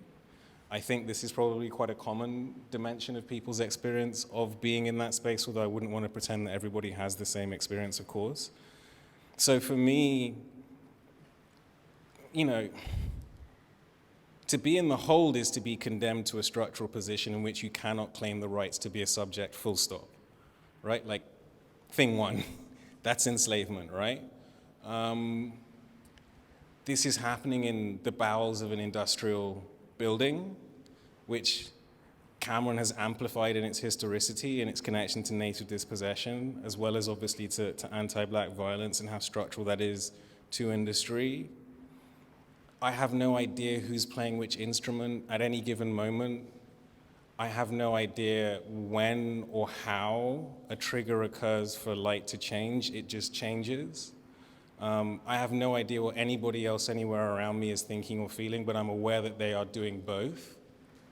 Like, there's a dissolution of definition that I think is deeply structural. And the thing that doesn't survive it, or that doesn't feel like it fruitfully can come through it, is the discrete, separable individual.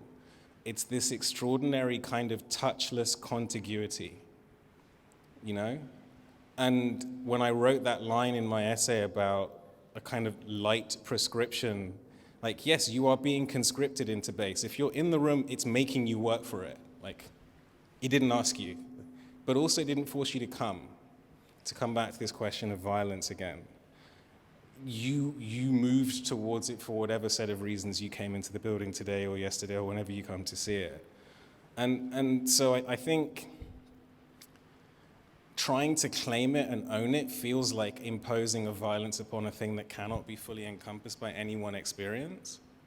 And that, for me, is part of the tremendously generative nature of the work, is the unstable we that iterates through it as you experience it in different moments. And that seems like something to hold on to or to stay with. And it seems to me like, again, something which comes through a whole array of forms of both Black study and Black creative activity, one need only think of sampling and hip hop and the kind of polyphonic hybridities that are at play there. Like, one cannot be alone as one within these expressive grammars, and I find that that's part of what it stages for other people to experience, however they feel about that experience or not, Absolutely. Yeah, I'll just jump in so quickly, but I thought that was so beautifully expressed, and I was going to ask a question about how we might read the bass as a critique of the individual.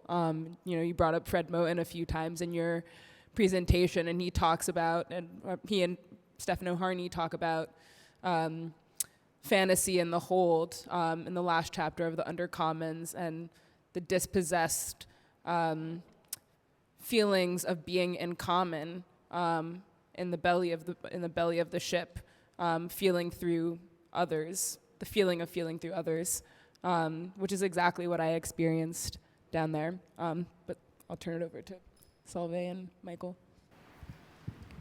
I mean, I also want to echo what Michael was saying about, kind of discussions about contemporary art where we want to find everything as liberatory, and that is, really missing the point here, and that we are talking about violence and a kind of weight. And I think formally, right, with the light, with the way that the light moves and kind of bleeds one state into the other, the way that it makes you start to look at every mark and gesture in the space, like the marks on the column, the concrete, and that's where, Stanley, I think you are bringing Cameron Rowland's critique into this is so brilliant. To think about the kind of histories of DIA as an institution. But it's a kind of, it seems wrong to call it institution critique in a kind of art historical sense. But it's like, this is a work that's not that participatory. It's not like a sensation machine, like the sort of like popular works right now where you go and there's crazy lights and you don't know whether you're here or there and you're in a trance and you forget everything. Like, this isn't doing that. This is like heavier, it's slower, it's harder. Like, it actually seems to kind of go against what we want out of a kind of more liberatory kind of model of what the art is going to give us. And I'm going to pause now because I see that maybe you want to... No, please. I mean, because I want to hear what you want to say. Well, maybe if I could pick up for 1 second. Yeah. It does defer consummation. Yeah. Right? Yeah. Like, when does it begin? When does it end? Does anybody feel like they know the answer to those questions? I don't think it gives you any inkling of a chance that you can lay hold of a beginning and then measure that against an ending point. Like, that's not on offer here. In the same way that you talked about the transition of light. Sorry, Michael. I think another angle that we can consider this structure of consciousness from is that it's not only post-colonial, but it's post-traumatic. It's a form of PTSD manifesting in sound. That, if we accept that McQueen's vision developed out of the paradigm of the Jamaican sound system, and that's the main point of reference for what we're experiencing downstairs, that's a hard environment. And it's extremely repetitive.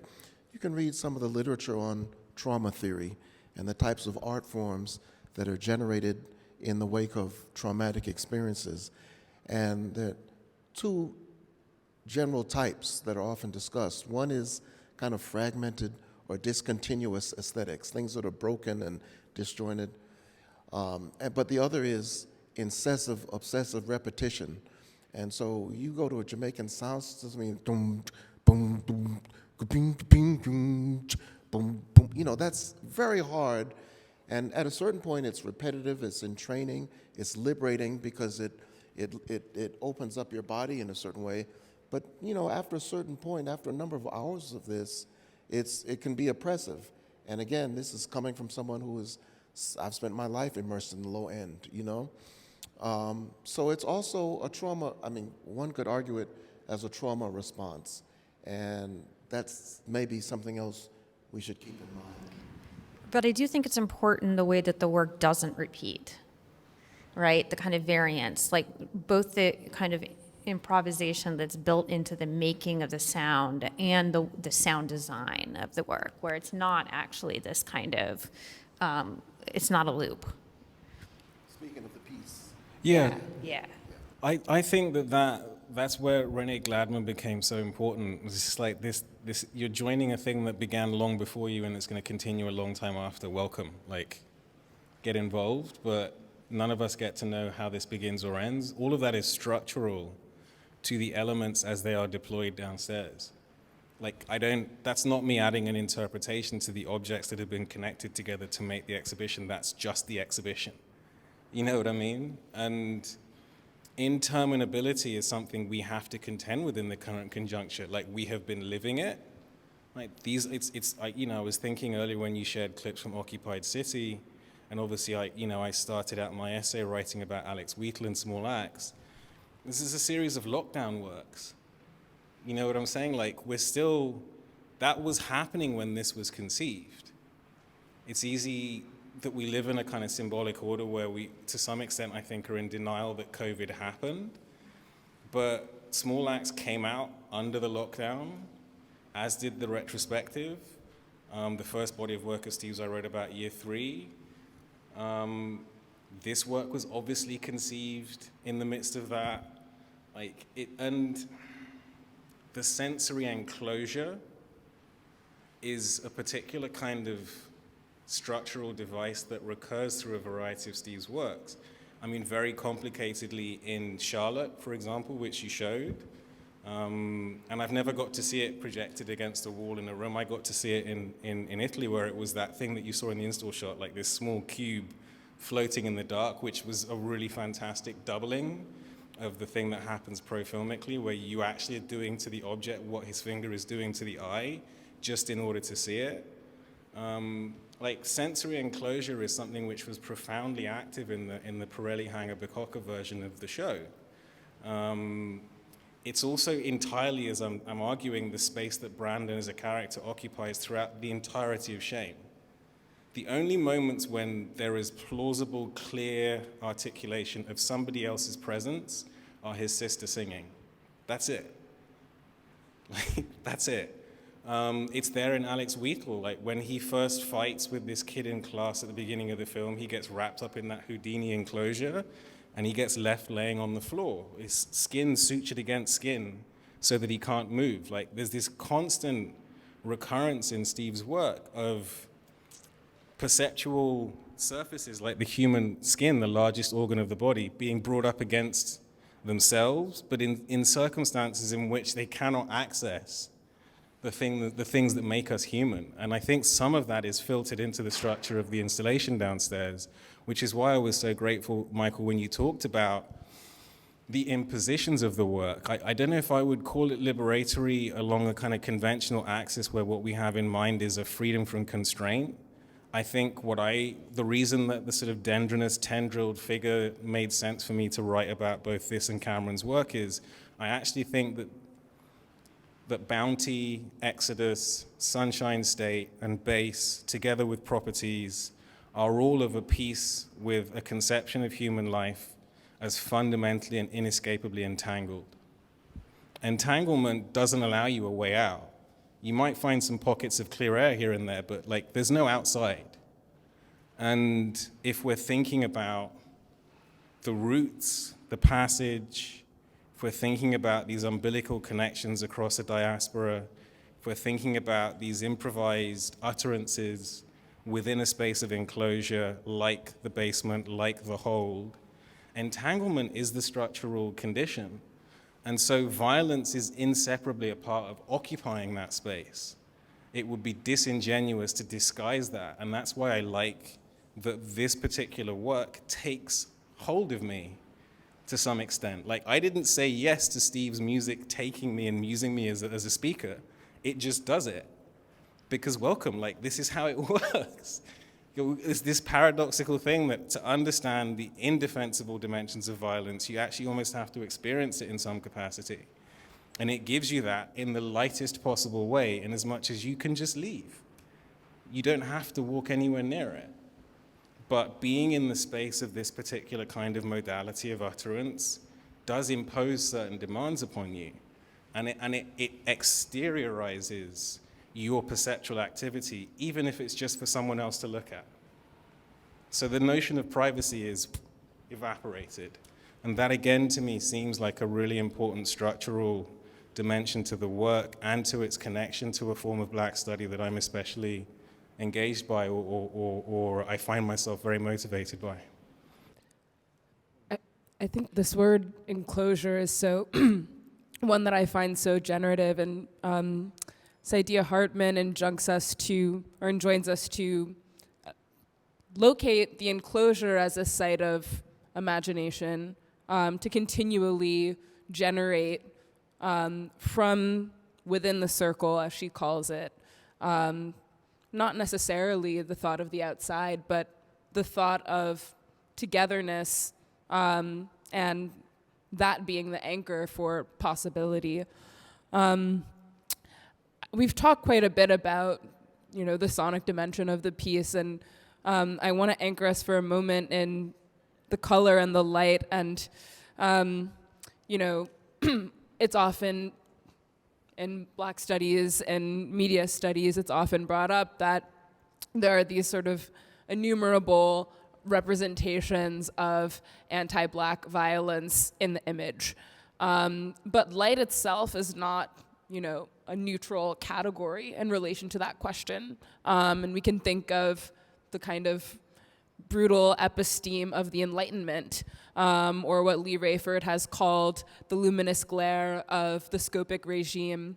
And so I wanted to ask about light in the context of bass and how the light in McQueen's installation subverts or inverts the kind of violent predilections of light in a society that has inherited the Enlightenment.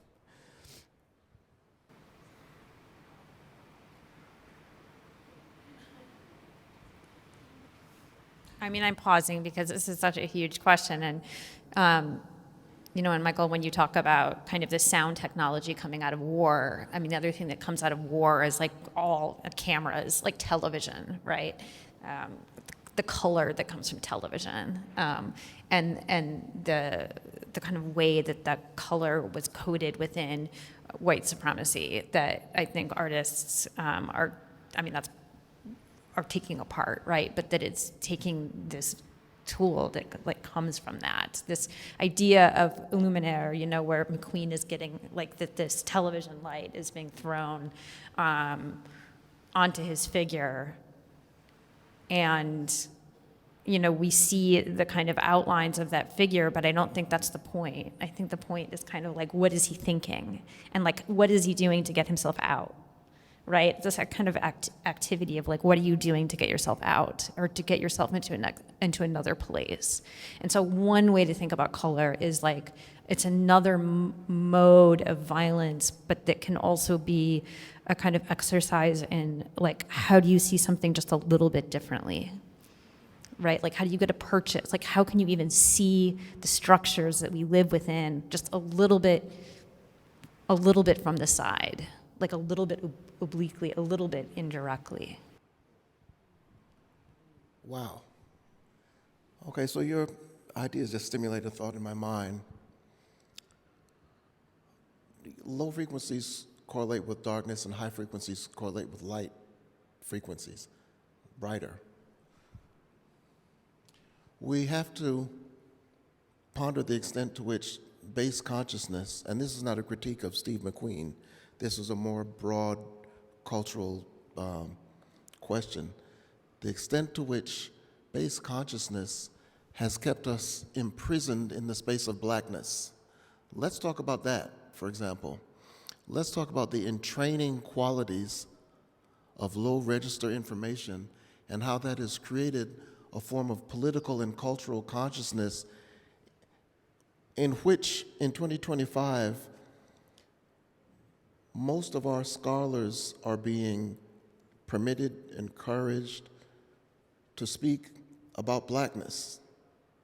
Blackness, blackness, blackness, blackness, blackness, as if that's the only thing that we're capable of weighing in on.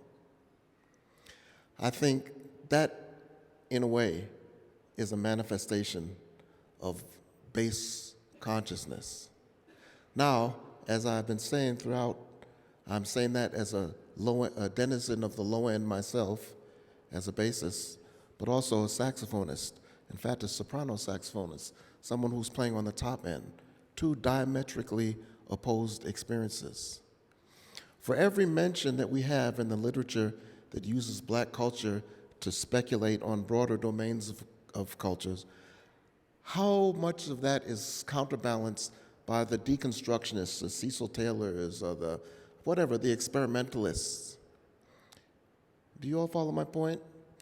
It's like there's a certain extent to which the entraining characteristics of repetitive low-end information are keeping us trapped in a certain vision of ourselves as people of African descent.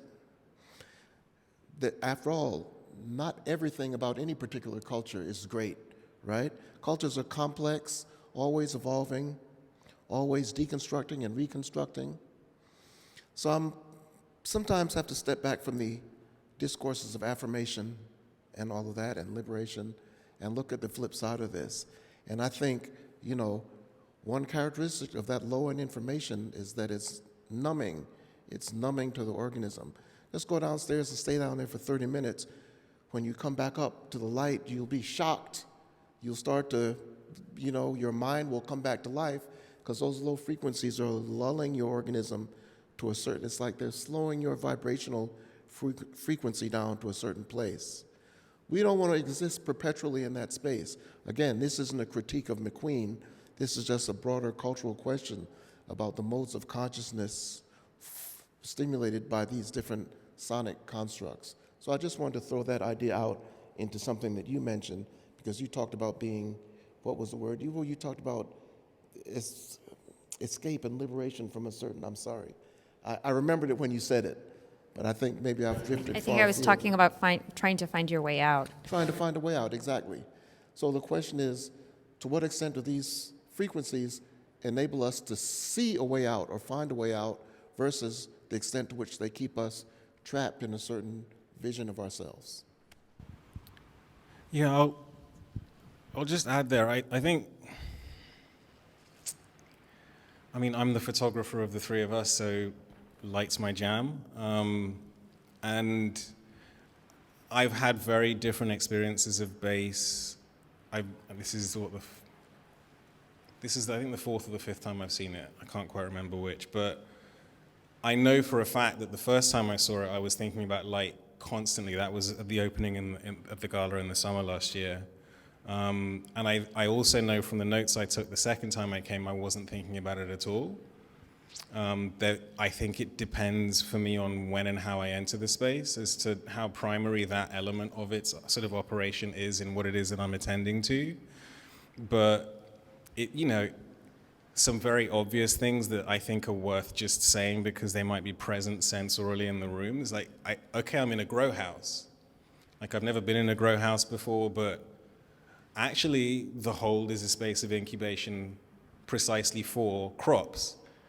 So it's not an accidental alignment or coincidence that the kind of oscillation of those programmed lights that I can think about in terms of cultivation, in terms of the artificial production of illumination, in terms of the capacity to stimulate a particular type of scientifically disciplined type of growth, value, and life, actually connects very profoundly and again structurally to the hold as this historical and spatial conjuncture that Steve's very actively and explicitly summoning in the work. I think, part of what struck me this time I went down just in our lunch break was how profoundly transformed not just the architecture, but the appearance of the people you share the experience with is by the changes in the light.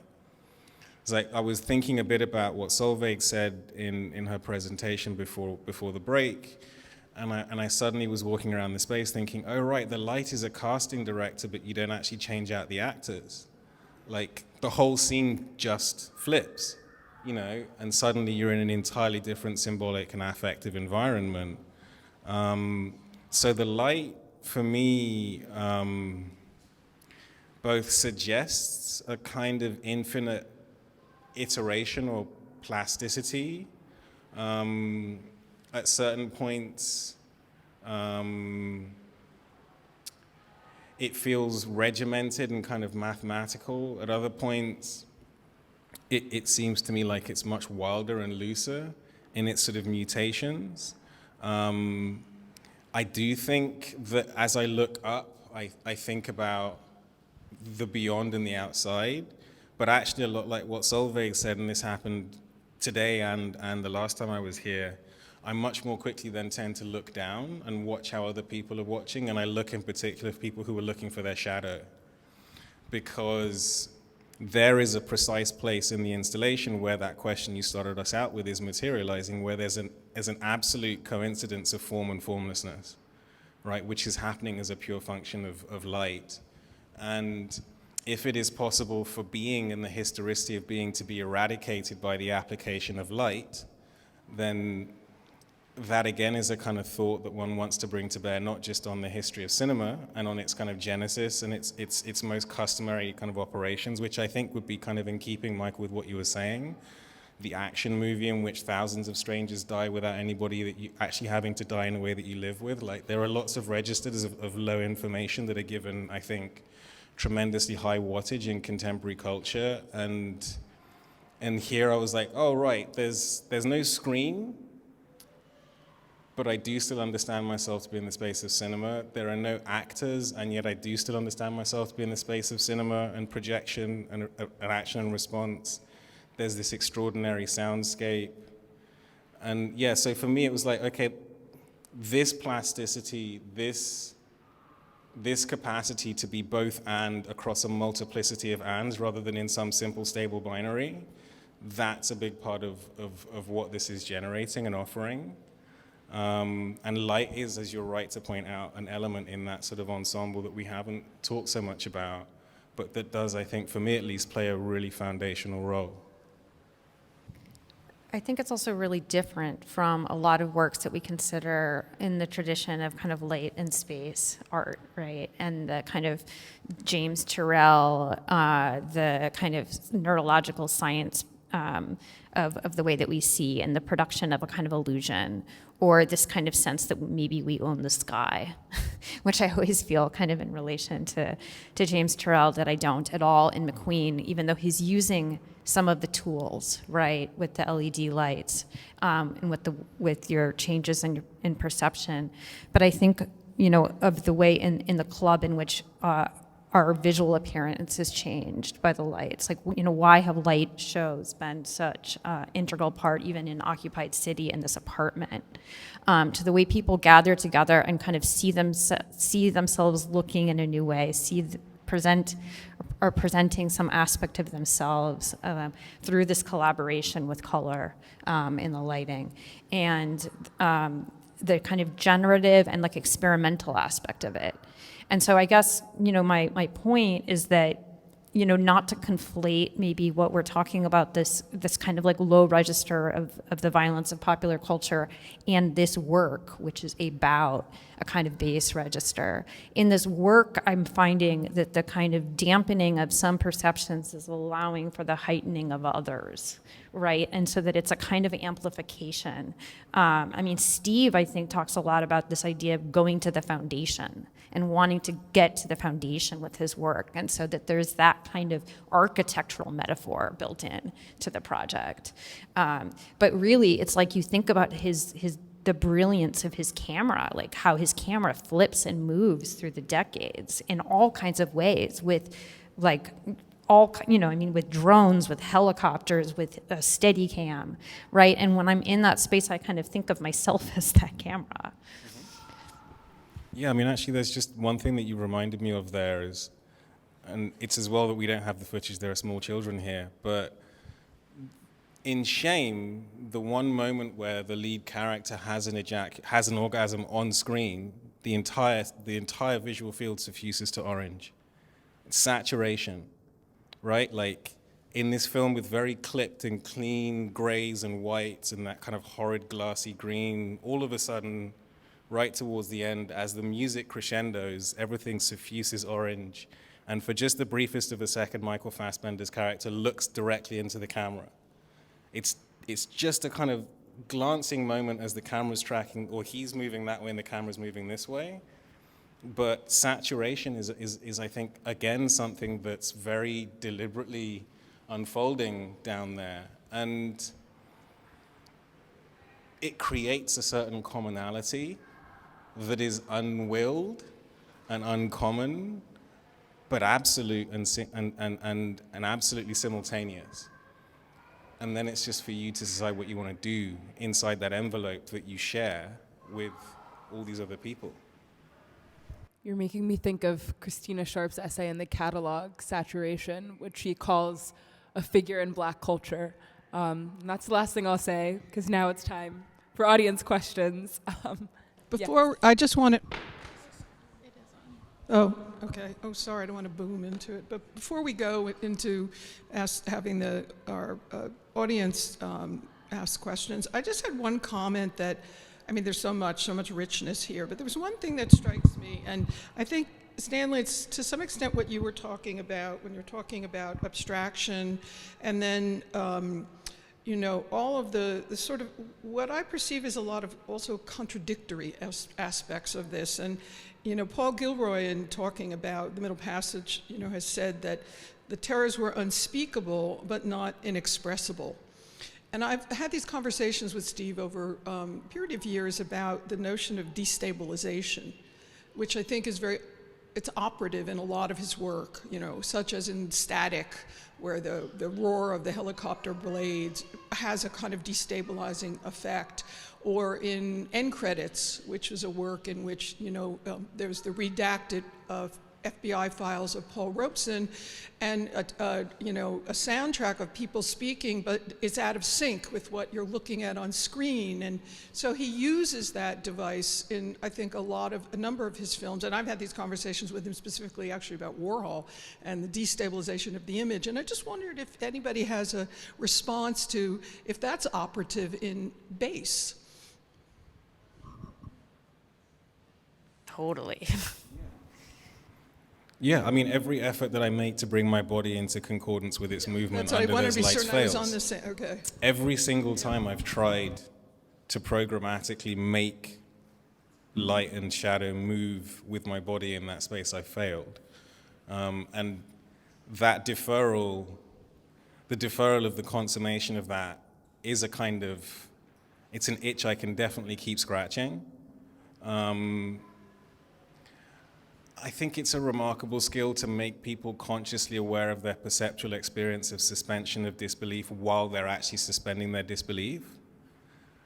And I think I've seen it happening down there, and I think it's connected to the thing you're asking about. And do you think that has also a direct link to notions of abstraction? Because as you pointed out, you know, there's a preponderance of figurative work, I would say, over the last number of years in art making. And when Steve first came, and we first invited him, I think we all thought he was going to make a film. And to our surprise, over time, it evolved into bass, where there is no representational image, which is what one comes to think about with his work. And that abstraction has a certain kind of very profound power to it that I think speaks to a lot of what you've all been talking about. And I like when you talked about the moral courage to actually, you know, pursue that path. Yeah, I think the withholding in so many of these works that we've been talking about, for me, enables what is structural to the circumstance to be articulated or thought about or experienced.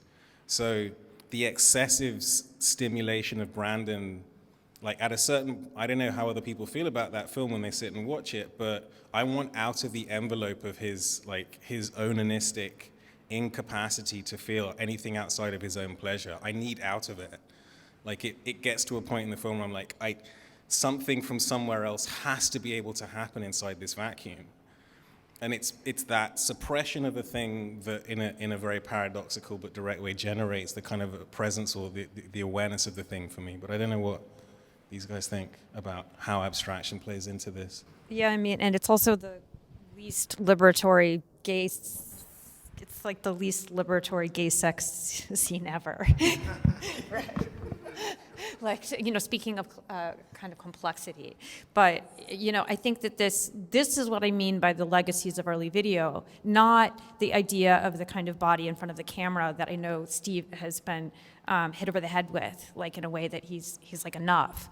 But early video in the sense of that kind of a reflexivity, while it's doing it as you're engaging with it, that you're thinking about your own kind of subjectivity, like as you're engaging in the work, and like that those components are tools, or that he's using the light, the sound, and the space, and I think very consciously Donna kind of knowing where he's going, like knowing that he's showing this work at Dia, and kind of think about his kind of art history. He doesn't need to defend it; it's just there. It's just like in the work.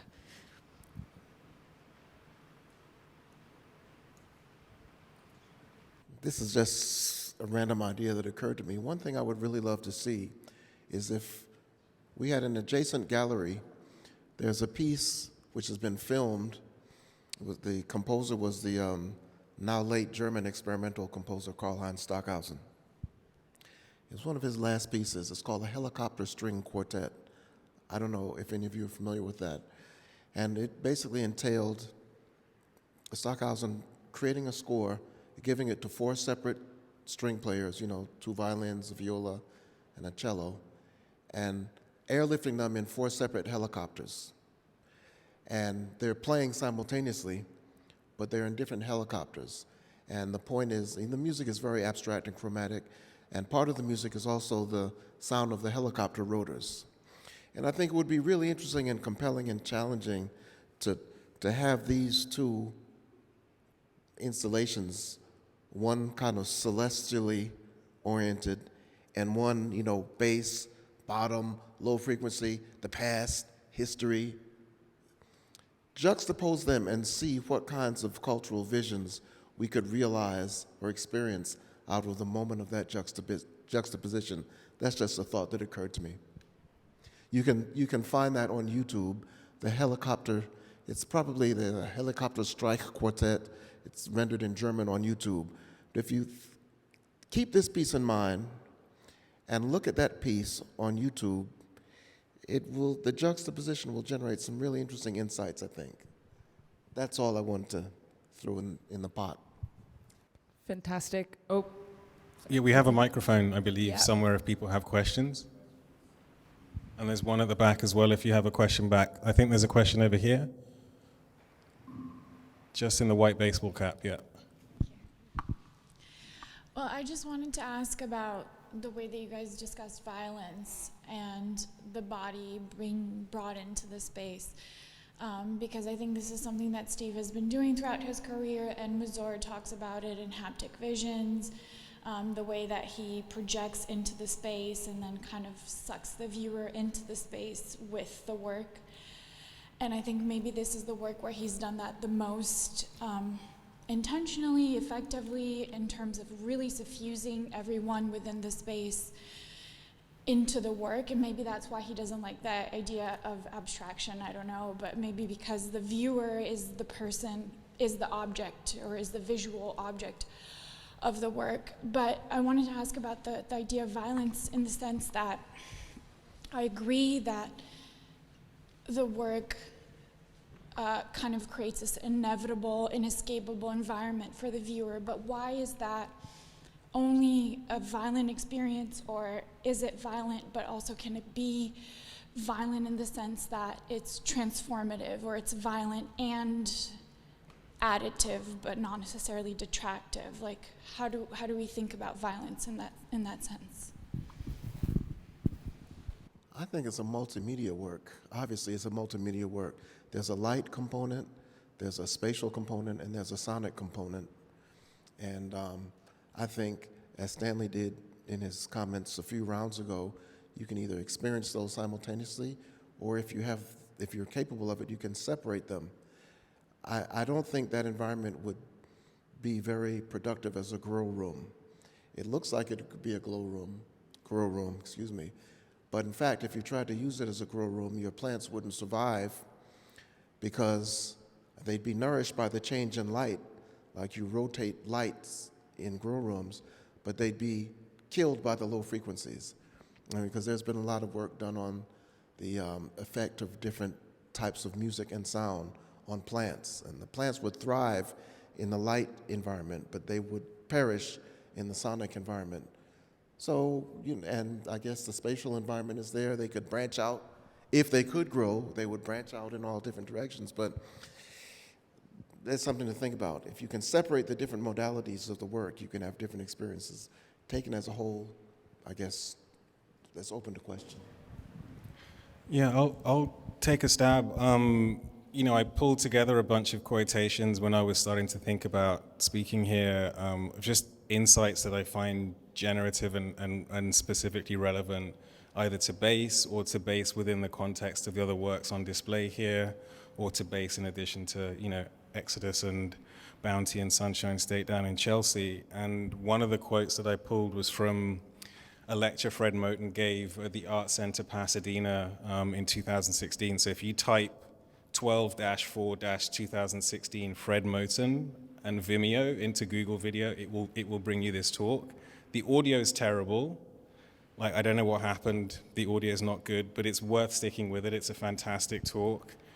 And in it, he's giving a kind of extemporaneous account of his work on the first book that really, I think, kind of consolidated his brilliance, which is In the Break, The Aesthetics of the Black Radical Tradition. And he's doing it to this group of grad students, it seems, and he's trying to talk about, like, what was my intention? What do I think my intention was in making this book? What was I trying to get at? And this, as best as I could transcribe, is what he says. It's like 55 minutes into the talk. What I was attempting to do was to think about black music, and maybe more specifically the history of the scream in black music from, Abbey Lincoln to Aretha Franklin to Sharon Jones, or from Coltrane to James Brown to Screaming Jay Hawkins, to try to think about these aesthetic eruptions as bearing a kind of political history that we could think about, hopefully, more clearly and more emphatically under the rubric of this notion of the resistance of the object. I didn't want to think about black music as if it was some sort of amelioration or compensation for violence, but that it is a form of violence itself, and that it is an anticipatory violence. It's the violence that brings regulatory violence online, and it's a violence that is a creative violence. It's a generative violence. It's a disruptive violence. It's a differentiating violence without necessarily being a murderous violence, because murderous violence is the power or the regulatory power that black music brings online. So the multivalent dimensions of your invocation of violence as it relates to the impositions of bass, to me, are entirely congruent with that particular insight. And part of what I find freeing in that analysis of a differentiation of violence is that one not need be terrified of subordination or subjection. As paradoxical as it might seem to say that in the context of a critical project concerned with anti-blackness, there are so many things that we do to and for one another that don't feel good that are good. That's just a fundamental part of what it is to be a human being. And if we can't equip ourselves with the capacity to be open to and embracing of those ministrations that we might also experience as painful, we're not going to do very well. We're not going to make it very far. And I find that all through these different dimensions of Steve's practice, there is an explicit understanding of the moral stakes of being subjected to an experience you didn't choose. That's something that recurs in a lot of the work. And it's almost, I think even at the end of Exodus, the reciprocal wave back at the person who's been following us, that has to be in the cut. You can't exclude the fact that they knew they were being followed, and following is not like how many of us want to be followed around in the street, right? Like, you can't, the camera, cinema, these formations do not admit of an exteriority to violence or to imposition, but that is not all that one can say about them. And I think Steve's work really productively gets at that. I think also, if I may quickly, I mean, Stanley, what you brought up previously on how this work makes the privation of the individual impossible, I think that's another way in which it simultaneously, there's something violent in sharedness, because it's a rupturing of the skin and the boundaries of the self. There's this great essay by Jean-Luc Nancy, very aptly titled Listening, and he quotes Jacques Derrida in it. And Derrida says that timber is the obliteration of propriety. And I mean, obliterate is a very violent word, but so is propriety. And so it's the kind of, you have to go through a certain kind of violence to arrive on the other side where you can live without the violence of propriety and ownership and possession. And I think that's exactly where bass takes us. And that's also where the queer ethic is so foundational to this entire kind of nexus of Black creative and critical thought, is the traversal of thresholds is endemic and structural to entanglement. Like, there's no getting outside of it.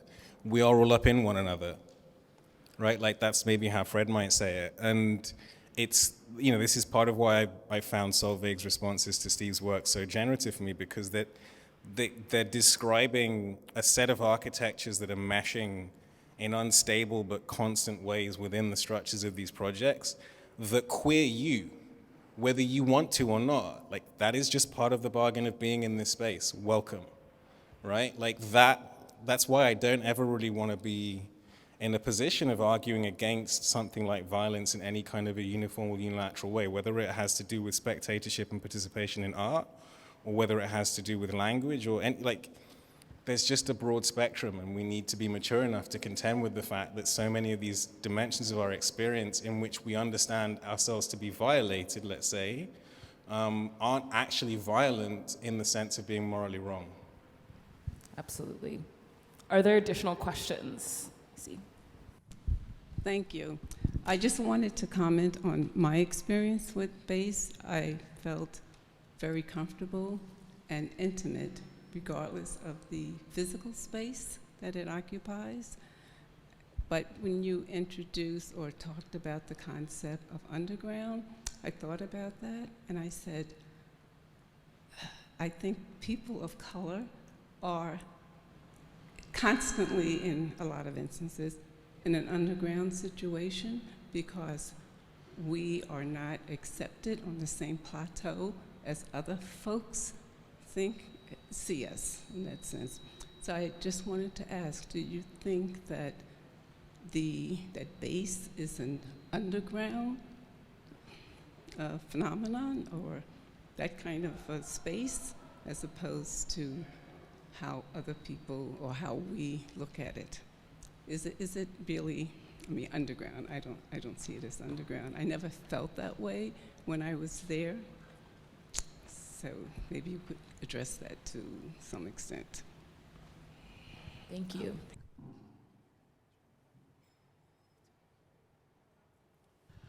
I don't know if this answers your question directly or helpfully, but the paradigm of bass as was articulated in music that is elaborated downstairs was developed in the context of the Jamaica of the 1970s. And that was a very particular set of political and historical circumstances that had a lot to do with exploration of the historical past, like the traumatic past of slavery and colonization and all of the forms of violence that came along with that. So that base consciousness was originally invented to facilitate those historical time travels because there was no popular music that had talked about slavery and colonization and all of that stuff. That was, popular music was just music of lighthearted entertainment. But when the sound systems developed, the bass amplifier systems developed to such an extent that you could create this ominous mood, that could control the whole space. And also they were smoking a lot of ganja in Jamaica in that period, and it led to an emphasis on those kind of trancy, low-register, repetitive structures, but it was all done in the service of that process of historical excavation and historical and confrontation with history. So I think that's where it comes from. And Stanley mentioned Invisible Man and not knowing what the protagonist was doing in that basement. Well, we know he had a tiny record player, and he was listening to old, the jazz music of his time. That his speakers probably weren't as powerful as the speakers on this laptop. But there's one episode in Invisible Man in which the protagonist smokes some weed. He calls it reefer, per the slang of the time. And suddenly those little tiny speakers open up a whole sound world for him. He's listening to a Louis Armstrong record. And he's saying that now it's like this Dante reference, like now suddenly where the music was formerly just one-dimensional, now he's hearing it in layers and dimensions, and his whole spatial awareness and experience of that music has expanded exponentially just because of the little bit of weed he smoked. And that's important. It's totally germane to Jamaica of the 1970s because the spatial sense of that music expanded exponentially to the dimensions that we experience downstairs.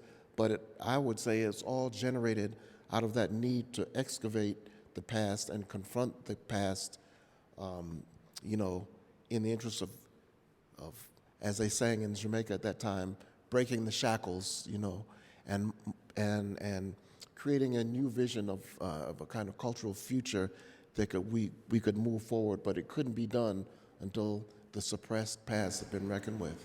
And bass and reverberation helped us do that. Hi, I didn't catch your name, but thank you so much for sharing your experience of the show. I'm always curious to hear what other people make of it, and if at any point it's been implied that I'm speaking for anybody else's experience, I apologize. I'm always curious to find out what people make of really strong art like this. But I think to come sort of more directly to your question about a relationship between an underground and belonging to structurally marginalized communities in a structurally racist society like this one, I think what I would say is that investment in the notion of one's absolute difference makes it more likely you're going to miss all of the things that we actually fundamentally share in common. And I think in an intriguing kind of a way, Bass sets up a set of conditions. Like if you're just sort of walking through, if you haven't read any material and you hear this sound, there's not really a lot that prepares you for what you're walking towards. There's a little notice on the staircase about photography and film, and then you're just in it, So it's carefully left open and it's lightly incorporated into language. And I suspect that means that there are a wild variety of different experiences of being inside of it, a significant percentage of the variety being contingent on who else was in the room at the time and what else was happening, whether you came with someone you know very well or you don't know at all, whether you're on your own, if you were here doing childcare, right? Like there's a vast spectrum of differences. And what I like about its abstractness is that array of dissonant differences doesn't have to enter into antagonism with the particular qualities that you're directing our attention towards, which for me, I can think of very immediately in productive relation with Cameron Rowland's exhibition just down the hall here. Communities who are structurally marginal and differentially exposed to violence have to learn how to hide in plain sight. And this connects everything I've been saying about queer experience and queer theory directly with the practices that have come out of being African American and enslaved. And normativity is this amazing kind of programming which is available to more people than those who actually really benefit from it, right? Like we can all sign on to that particular program and it can do a number of things on the way that we act, such that you can walk into a place and assume that if you haven't been told what the content is, that there is none, right? I don't know how many people in this room will have done this, and apologies if you feel sort of singled out by this, but I sat in Cameron's galleries for about an hour in November and just watched people walk right past the stacks of printed essays, just continuously, right? Like oh, this is a white space, there's nothing in it. I'm gonna go where the art is. I can see the art over there. Like, it's apparently empty, but the vestibule and the intramural as structural positions of communities like African Americans in the United States are not empty spaces at all. This is what I was gesturing towards by invoking Harriet Jacobs' Incidents in the Life of a Slave Girl. What appears empty, and this is also Cameron's intervention, may be profoundly full. And what, in the case of Steve's work, doesn't appear to have language, again, may be profoundly expressive. And I think I have an experience of the exhibition that is likely quite similar to some of what you were encouraging us to think about. And I'm grateful that it's possible for me to have that experience without having to enter into any kind of antagonism with anybody else. I'm really, really grateful for that. It gives me negative space, and that's another kind of abstractness that I really appreciate in the work. And I think, to add to that, and I think you're right about the intimacy in the work, right? The kind of paradoxical intimacy in this large work, large space, conceptually expansive.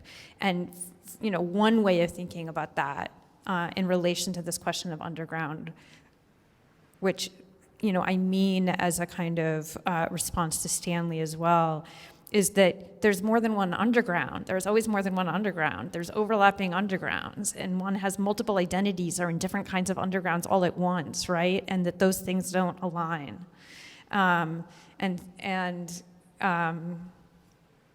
I think that's, I'm going to put a period at the end of that sentence. I want to thank everyone so much for these questions, and I'll pass it to Donna. Yeah, thank you so much. I know there are probably more questions, but we do close this place down at 4 o'clock. So in support of my colleagues who have to do all of that, we're bringing things to an end. And we really want to thank Michael, Solveig, Stanley, for your incredibly generous and generative presentations, and Zoe for doing, I think, a masterful job at taking us through, weaving things together, bringing us to new places. And thank all of you for coming and for experiencing BASE. It will be on view until May 26th. And if you have not gone to Chelsea, please come and see the project there. I think collectively, you'll see how they all really relate one to each other. And, and final thanks to Steve McQueen for creating such an extraordinary body of work over many, many years, and who has a very passionate commitment to what he does, both as a filmmaker and as an artist. And to all my colleagues at DIA, again, for their help in making the piece possible, bringing it to fruition, and for today. So thank you, everyone.